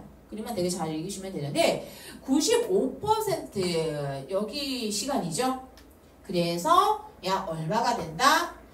5천만 년 전 정도로 이야기를 할 수가 있습니다. 그래서 이 시기는 신생대이기 때문에 속시식물이 존재했다라고 이야기를 할 수 있어요. 자, 다음 니은.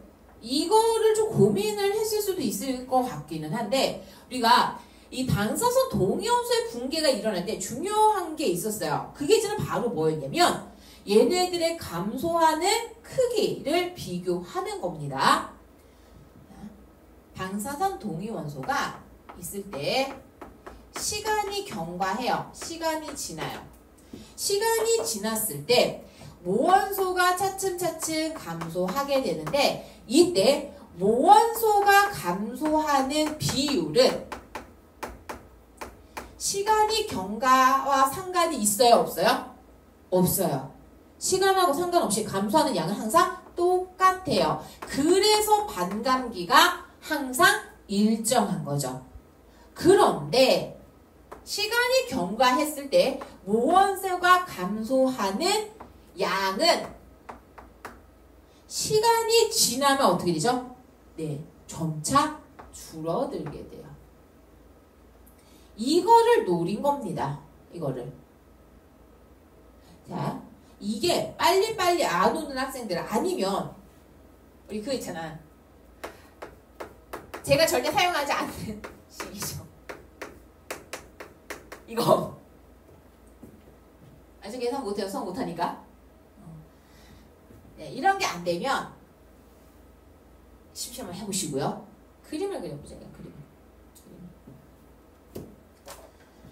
자, 어떻게 저는 그려볼 거냐면 우리는 반감기를 알려면 뭐만 찾으면 되죠? 50%가 됐을 때만 찾으면 돼요. 그래서 여기 100%, X가 100%가 됐을 때, 그 다음에 여기를 50%가 됐을 때, 그리고 중간에 75%가 됐을 때 이렇게 생각을 해보자라는 얘기예요. 그래서 이거를 비교하기 위해서 어떤 거를 그려볼 거냐면 맞는 말은 아니지만 일정한 양으로 감소한다 생각해보자. 일정량으로 감소한다라고 하면은 모원소가 100에서부터 어떻게 돼야 되죠? 쭉 일정하게 50%로 이렇게 감소했다라고 쳐보자라는 거야. 리니어하게 숫자를. 그러면 여기가 이제는 바로 뭐가 되죠? 이게 우리 반감기란 얘기예요. 50%가 됐을 때. 그러면 지금 얘를 일자로 리니어하게 쭉 내려가고 있으니까 이렇게 쓸까요? 그럼 반감기 t는 뭐와 똑같냐면 2t하고 똑같죠? 일정하게 줄어드니까. 그럼 네, 이렇게 줄어요? 아니죠. 우리 그래프 어떻게 되죠? 일정 비율씩 감소하죠. 그래프 모양을 생각해 보자는 거야. 얘가 감소하는 게 약간 휘어져 있잖아요. 이런 식으로 감소를 한다는 얘기예요. 모원소가 감소할 때 이런 형태, 자원소가 증가할 때 얘 뒤집으면 되죠. 그러면 실제치는 지금 문제 그림에 나와 있는 그림이 얘라는 얘기예요. 이랬을 때 X의 양이 75%가 됐을 때 몇 억 년이냐? 3억 년이래. 그럼 이들의 관계를 보자라고 하게 되면 t가 3억보다 크죠? 스몰 t가 3억보다 커요?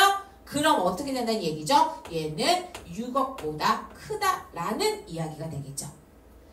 그래서 X의 반감기는 6억 년보다 길 수밖에 없습니다.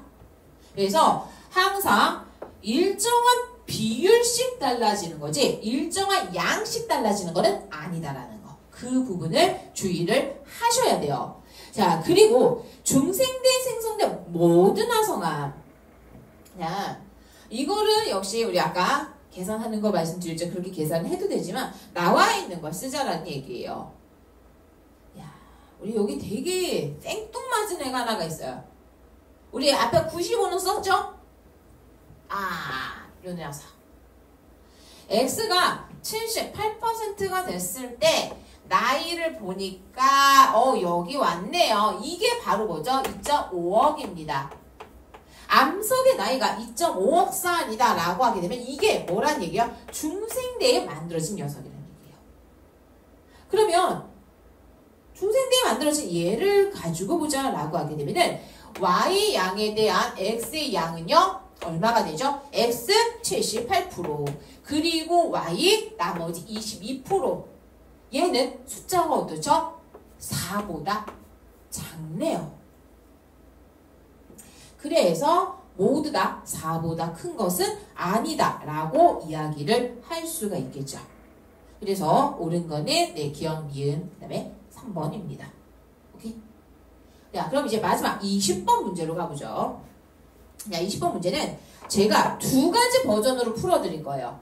두 가지 버전으로 풀어드릴 건데 아까 말씀을 드린 것처럼 그냥 식을 이용을 하는 경우 그리고 숫자들을 간단하게 해서 푸는 경우 이렇게 두 가지를 말씀을 드릴 겁니다. 지금 은하가 A, B, C가 세 개가 주어져 있어요. 그리고 이들이 어떻게 이제 주어지냐면 동일한 시선 방향에 놓여 있다라는 겁니다. 그러면 이 얘기는 우리 은하가 있을 때 한 방향으로 A, B, C가 놓여 있다란 얘기예요. 우리 은하 이렇게 있을 거고 A, B, C 이렇게 있겠죠. 자, 이랬을 때 모두 다 허블 법칙을 만족을 하는 것은 아니다라는 얘기예요. 지금 문제에서 좀 보게 되면 허블 법칙을 만족을 하는 녀석이 누가 되냐면 여기 나와 있는 이 직선 L 위에 있는 것만 허블 법칙을 만족을 시킨다는 얘기예요. 그러면 위치 대략적으로 잡아볼까요? 한 줄로 있는데 허블 법칙을 만족을 시키는 A가 여기에 있을 거고 A의 후퇴 속도가 지구에서 관측을 했을 때 6,500km입니다. 편의상 단위는 빼고 쓸게요. 그리고 C는 떨어져 있는데 여기 C까지 떨어져 있는 거리가 얼마라고 제시가 되어 있냐면 300메가파섹이 떨어져 있는 상태입니다. 이게 일단은 주어져 있는 정보예요. 자, 그런데 여기서 허블 법칙을 만족을 하지 않는 은하가 있어요. 그게 누구죠? B라는 얘기예요. 그럼 이 B를 보니까 거리는 어딘지 아직 몰라. 아직 몰라. 그런데 후퇴 속도가 누구하고 똑같다는 얘기예요? C하고 똑같아요. B의 후퇴 속도가 C랑 똑같다라고 하는 거는 여기서 관측 파장이 얼마나 얘기죠? 우리가 후퇴 속도로 계산을 하는 거는 허블 법칙 HR이 아니죠. 원래 후퇴 속도를 관측을 하는 거는 편의하고 광속의 곱으로 계산을 하는 거죠. 그래서 이때 기준 파장이 600으로 똑같기 때문에 B의 관측 파장 또한 뭐하다? 속도가 같으니까 C와 같은 642다 라고 이야기를 할 수 있어요. 기억이 다를 겁니다. 자, 그런데 이 수치가 어떤 수치냐면 B를 관측을 했을 때 허블 법칙을 만족한다라고 가정을 하면 예상되는 값보다 8나노미터가 더 길게 나타났대요. 그럼 이 얘기는 뭐죠? 우리가 B의 거리를 이미 아는 거야. B의 거리는 이거죠. 이상 그냥 RB라고 쓸게요. B가 RB만큼 떨어져 있어. 얘가 허블 법칙을 만족을 한다라고 하면은 B가 여기 와 있는 게 아니라 어디에 있어야 돼요? 직선 L 위에 있어야 돼요. 그래서 저는 편의상 이걸 하나 더 찍을게요. B'으로 찍죠. 얘가 허블 법칙을 만족한다라고 생각을 했을 때 예상된 모습이란 얘기예요. 그러면 이때 B'의 경우는 만약 기준 파장이 600이었다 라고 하면 관측된 파장이 얼마가 돼야 된다는 얘기죠? 이게 8보다 더 긴 거죠. 그러니까 얼마가 돼야 된다? 634가 되었어야 된다.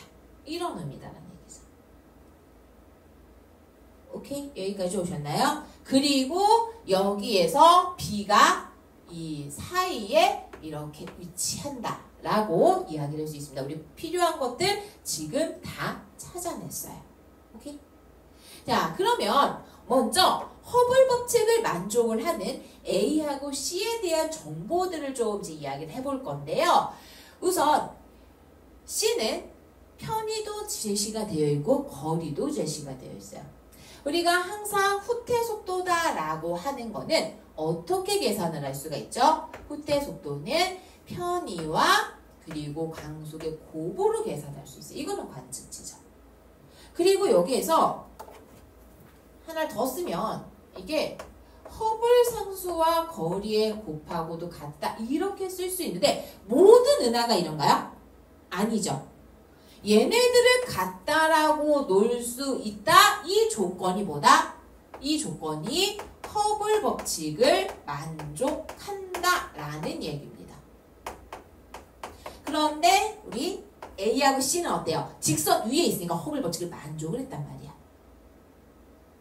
자, 그래서 결국 C의 후퇴 속도다라고 이야기를 하게 되면 여기에 광속을 곱한 거고요. 이게 이렇게 주어진다는 얘기죠. 자, 그러면 여기에서 C의 편의값을 계산을 하자라고 하게 되면은 기준 파장이 600이고요. 그리고 관측 파장이 642이다 보니까 파장의 변화가 얼마가 되죠? 42나노미터가 돼요. 제가 편의선 지금 다 단위는 빼고 쓸게요. 좀 칠판이 많이 길어질 테니까. 그래서 얘를 계산을 하자라고 하게 되면 600나노미터분의 42나노미터 그리고 3 곱하기 10의 5승 되겠죠. 그래서 얘 계산을 하게 되면은 7 나오고요. 21 땡땡땡 이렇게 되죠. 이게 뭐란 얘기예요? 허블 법칙을 만족을 하기 때문에 허블 상수에다가 떨어져 있는 거리 300메가파섹을 곱한 것과 같다라는 얘기입니다. 그래서 이를 통해서 허블 상수를 계산을 하자라고 하면은 어떻게 되는 거죠? 그대로 나눠주시면 되죠. 그래서 허블 상수는 70km/s/메가파섹이다 라고 이야기를 할 수가 있어요. 자, 그러면 허블 법칙을 만족을 하는 A도 이 허블 상수를 뭐 할 수 있다는 거죠? 쓸 수 있다는 거죠. 근데 B는 쓸 수 있나요? 못 쓰죠. 그럼 B'은 쓸 수 있나요? 쓸 수 있겠죠. 왜? B'은 우리 이미 얘가 허블 법칙을 만족했다라고 이제 가정을 했으니까. 자, 그래서 이제 A에 대한 걸 좀 볼 건데, 이거는 옳은 거고. A를 계산하는 거 이렇게 한 학생들 분명히 있을 것 같아요.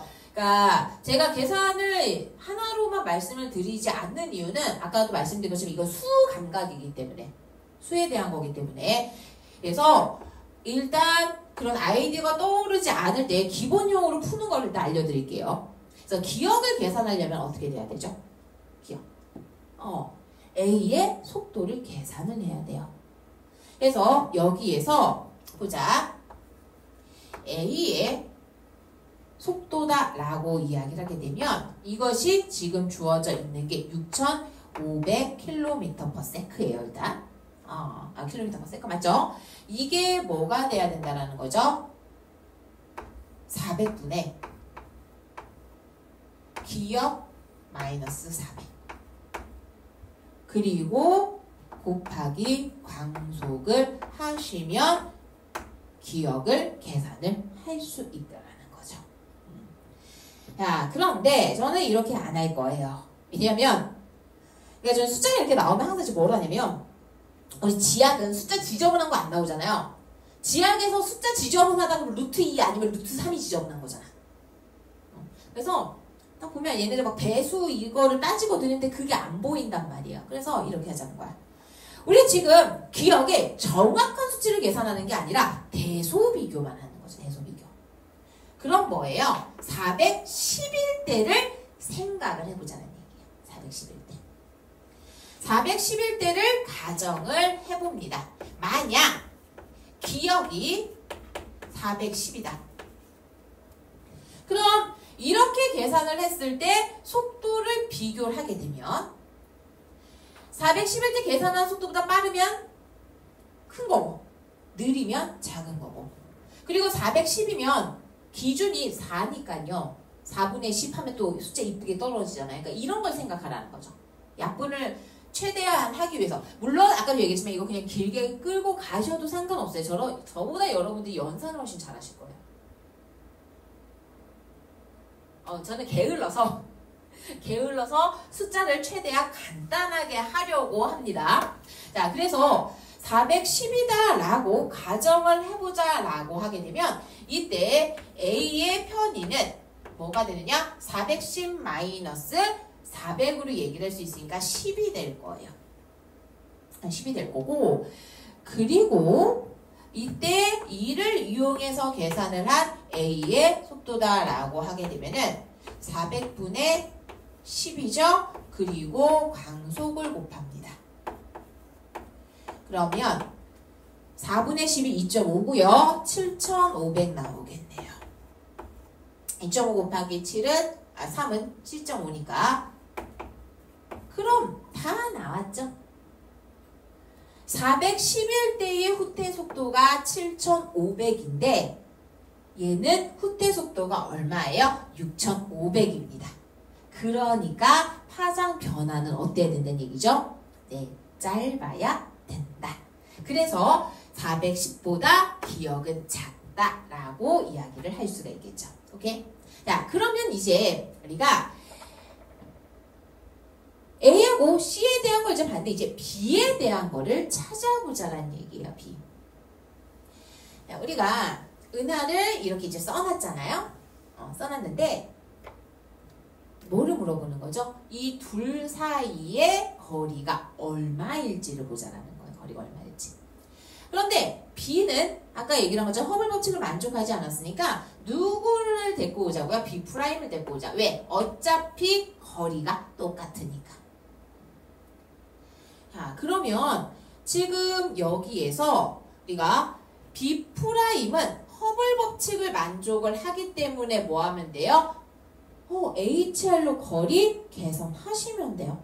그래서 저는 사실 절대 비추예요. 이 방법은. 근데 아마 대다수 이렇게 했을 것 같아요. 대다수 이렇게 했을 것 같아서 비추하지만 일단은 말씀을 드리고 그리고 제가 해설서에 숫자에 있는 것도 좀 이렇게 복잡하게 쓰여있잖아요. 그거를 설명을 드릴게요. 그러니까 이거를 계산을 하려면 뭐 하면 돼요? A까지의 거리 계산하고 B'까지 또는 B까지의 거리를 계산하면 돼요. 뭐를 이용해서? 허블 법칙을 이용해서. 그래서 조금 이거를 빠르게 가자라고 하면은 어떻게 좀 볼 수가 있냐면 A까지 떨어져 있는 거리는 얘는 허블 법칙을 만족을 하다 보니까 뭐가 되죠? H분의 VA로 이야기를 할 수가 있어요. 그래서 우리 은하와 A 사이의 거리다라고 하게 되면은 70분의 6,500입니다. 이거는 간단하고 그 다음에 7로 안 나뉘죠. 9점 얼마나 좀 나오겠네. 이렇게 숫자가 나올 거예요. 그냥 분수로 둘게요. 자, 그 다음에 이제 뭐를 계산해야 돼요? 네, B의 거리를 계산을 해야 돼요. B의 거리를 계산해야 되는데, 자, B의 거리를 우리 B 다시로 보자 그랬죠. 그래서 먼저 B 다시의 후퇴 속도부터 계산합니다. B 다시의 후퇴 속도는 어떻게 되는 거죠? 우리 이미 얘기를 했죠. 8보다 작으니까. 8보다 작으니까 이걸 보자라는 거야. 얘가 600분의 34가 변했죠. 곱하기 3 곱하기 10의 5승이에요. 그런데 이게 뭐랑 똑같냐면 H가 70이죠. 그리고 RB랑 똑같아요.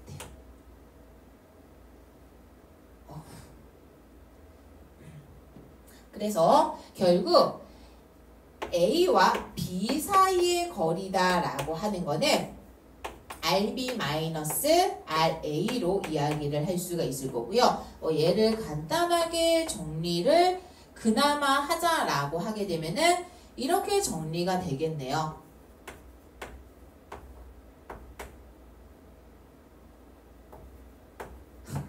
나 계산 힘들어. 이렇게 하면은 계산이 가능합니다. 근데 얘가 17, 5. 안 되네? 뭐의 배수죠? 여러분 계산해보세요. 그러면 아마 이제 숫자가 나올 거예요. 근데 아까 얘기를 한 것처럼 계산식이 다 쓰여드렸으니까 저는 이렇게 하기 싫다라고 얘기를 했죠. 이렇게 안 할 거고 어떻게 할 거냐면 이거를 보자 이거야. 지워버릴게요. 자, 여기서 우리가 아주 일반화를 시키고 그냥 있는데 편의상 우리 은하가 여기 있고 그냥 가상을 하나 더 이렇게 방식을 얘기하기 위해서 여기 알파와 베타가 있어요. 그럼 예를 들어서 숫자를 좀 이렇게 넣어보자 이거야. 속도 거리비가 1대 2다라고 얘기를 하죠. 그럼 여기 1만큼 보이잖아. 이거 찾는 거거든요. 그럼 예를 들어서 우리 은하에서 후퇴 속도 V를 봐요. 그러면 얘는 뭐가 되죠? 2V죠. 두 개 사이 뭐가 돼요? V. 오케이? 이것까지는 알 거예요. 그러면 여기에서 이 편의를 생각을 해보자 라고 하면은 얘를 봤을 때 변화량이 Z라고 얘기를 할게요. 그 다음에 얘로 보는 거 2Z가 되겠죠? 그러면 알파하고 베타는 속도가 V니까 얼마로 보여요? Z를 보여요. 이게 보일 거예요. 오케이? 여기까지 오셨어요? 그래서 다 그냥 거리와 뭐 한다라는 거냐? 싹 다 비례한다라는 얘기예요. 싹 다 비례. 자, 그래서 이거를 어떻게 적용을 시킬 거냐면 일단 A의 후퇴 속도가 6,500인 거는 그대로 두자라는 얘기예요. B하고 C를 봅시다. 아까 우리 B하고 거리가 같은 거 허블 법칙을 만족을 하기 위해서 여기다가 B'을 놔뒀거든요. B를 관측을 했을 때 B와 C는 고유 파장이 똑같았잖아요. 고유 파장이 똑같았어요. 그런데 관측 파장도 똑같았지 원래. 여기에서 파장의 변화가 얼마죠? 642로 나온 거는 허브를 만족을 했을 때보다 얼마가 짧아야 된다고요? 8이 짧아야 된다고. 그러면 BC 사이의 거리가 바로 뭐가 되는 거죠? 이 8에 해당하는 속도를 가진 거리라는 거. 무슨 말인지 아시겠어요? 자, 지금 우리 은하가 봤을 때 642 보인 거죠? 그 다음에 우리 은하에서 B를 봤을 때, B'을 봤을 때 634가 보여요. 그러면 둘 사이는 이 8 차이 나는 만큼의 후퇴 속도 차이를 보인다는 얘기예요. 왜냐하면 8이 숫자가 깔끔해질 것 같지 않아요? 아닌가? 저만의 생각인가요? 그래서 이제 보면 제가 이제 숫자를 최대한 깔끔하게 만들려고 이게 좀 어려울 수도 있어요. 눈에 안 보이면 아까 조금 길지만 그 식을 사용을 하시고 좀 편하게 가려면 얘를 이렇게 째려보는 거지. 숫자 지금 이거 6, 40 조금 나눠 떨어지자. 뭔가 나눠 떨어질 것 같아. 근데 이제 허블 상수가 70 7의 배수가 나와야 되는데 그리고 6,500 보니까 근데 6,500이 자꾸 뭐의 배수인지 생각이 안 나지? 배수인가요? 13의 배수네요. 그러니까 이런 거를 약간 짱구로 굴린다. 네. 잔머리를 써보자. 그래서 이 8에 해당을 하는 속도가 얼만큼이냐면 그냥 편의상 8이라고 쓸게요. 이 8에 해당을 하는 속도는 600분의 8이잖아요. 그리고 3 곱하기 10의 5승이에요. 얘가 숫자가 딱 떨어지죠. 숫자가 딱 떨어져서 이 속도가 얼마냐면 4000km/s가 돼요. 그 얘기는 B와 C 이 사이에서 C가 B 다시를 보건 B 다시가 C를 보건 이 속도가 얼마란 얘기예요? 4000이란 얘기예요. 자, 그럼 이제 숫자가 간단해지거든. C는 우리가 앞에서 이미 21000을 계산을 했어요. 그리고 B는 이 차이가 얼마? 4000이었죠. 그러면 B'의 후퇴 속도는 얼마가 되느냐? 4000 빼면은 17000 나오거든요. 숫자가 깔끔해지잖아. 그러면 A하고 B, A와 B' 이 둘 사이 A가 B'을 봤을 때 얼마 되죠? 17000 마이너스 6500이죠. 다시 그래서 A에서 B'을 봤을 때의 속도는 17000과 6500이니까 1500이다 라고 이야기를 할 수가 있습니다. 따라서 이때 얘네들의 거리는 이 1500만큼의 후퇴 속도 차이가 나는 거리. 우리 거리 어떻게 계산해요? B' 자체가 호벨 법칙을 만족을 하죠. 그래서 이제 정리가 돼요. 얘 7에 딱 떨어지니까. 그래서 A에서 B'까지 이제는 거리다 라고 하게 되면 허블 상수 70에서 후퇴 속도 1500을 나눈 거 얘기를 할 수 있겠죠. 그래서 이게 얼마가 되느냐? 150대죠. A와 B' 사이의 거리가 150입니다. 그런데 B'하고 B는 거리가 똑같죠. 그래서 이때 A에서 B까지의 거리는 150메가파섹이다 보니까 140보다 뭐하다? 크다. 이렇게 이야기를 할 수가 있겠죠. 아니면 또 계산을 할 때 140메가파섹이니까요. 후퇴 속도 계산하면은 2000 차이 나와야 되거든요. 잠깐만 2000 맞나요? 왜냐면 얘네들 70이니까 70 이렇게 계산해 주셔도 되고 계산할 방법은 굉장히 많아요. 근데 제가 아까 얘기를 했던 것처럼 이렇게 계산을 한 이유는 숫자 그냥 딱 다 암산으로 될 만큼 그렇잖아. 이런 거 나오면 여러분들 그 시험지에 많이 쓰였을 거예요. 이거 이렇게 쓰여 있겠죠. 이런 거 쓰였잖아요. 그러니까 이거를 안 쓰고 가려고, 이거를 최대한 안 쓰고 가려고 이런 방식으로 하는 건데, 그래서 저는 좀 이게 연습이 많이 되면 정확도도 좀 높아지죠. 이거 이렇게 제가 이거 좀 잘 못해요. 이렇게 쓰는 거를 숫자를 좀 잘 못해서 이렇게 쓰는 것보다 전 좀 깔끔하게 숫자를 정리하고 가는 거를 이제 제가 선호를 하는 거고. 그러니까 저는 하나를 소개해 드리는 거고, 이게 다른 과목하고 다르게 지학 같은 경우는 계산 방법을 하나로만 딱 기억을 하고 계시면 안 돼요. 왜냐면 상황과의 상황, 그게 제일 짜증나는 거잖아. 생물 유전 문제 어떻게 푸는 방식 되게 신기하게 풀더만 저는 하나도 몰라요. 그 풀고 있는 거 보고 저게 뭔 말이지? 어떻게 저렇게 풀는 거? 이런 게 있긴 한데 그런 게 지학은 없어요. 그렇지만 제가 이제 계산을 좀 편하게 하는 방법들은 계속해서 소개를 해드릴 겁니다. 예전에 뭐 파장 변화 계산할 때 그냥 수열로 푸는 거 말씀드렸잖아요. 그러니까 그런 것처럼 몇 개 좀 약간의 팁을 드리는 거니까 항상 이걸 따라하시라는 건 아니다라는 거. 그래서 일단 이렇게 이제 정리를 하고 1평을 마무리를 하도록 하죠. 그러면 우리 조금 쉬었다가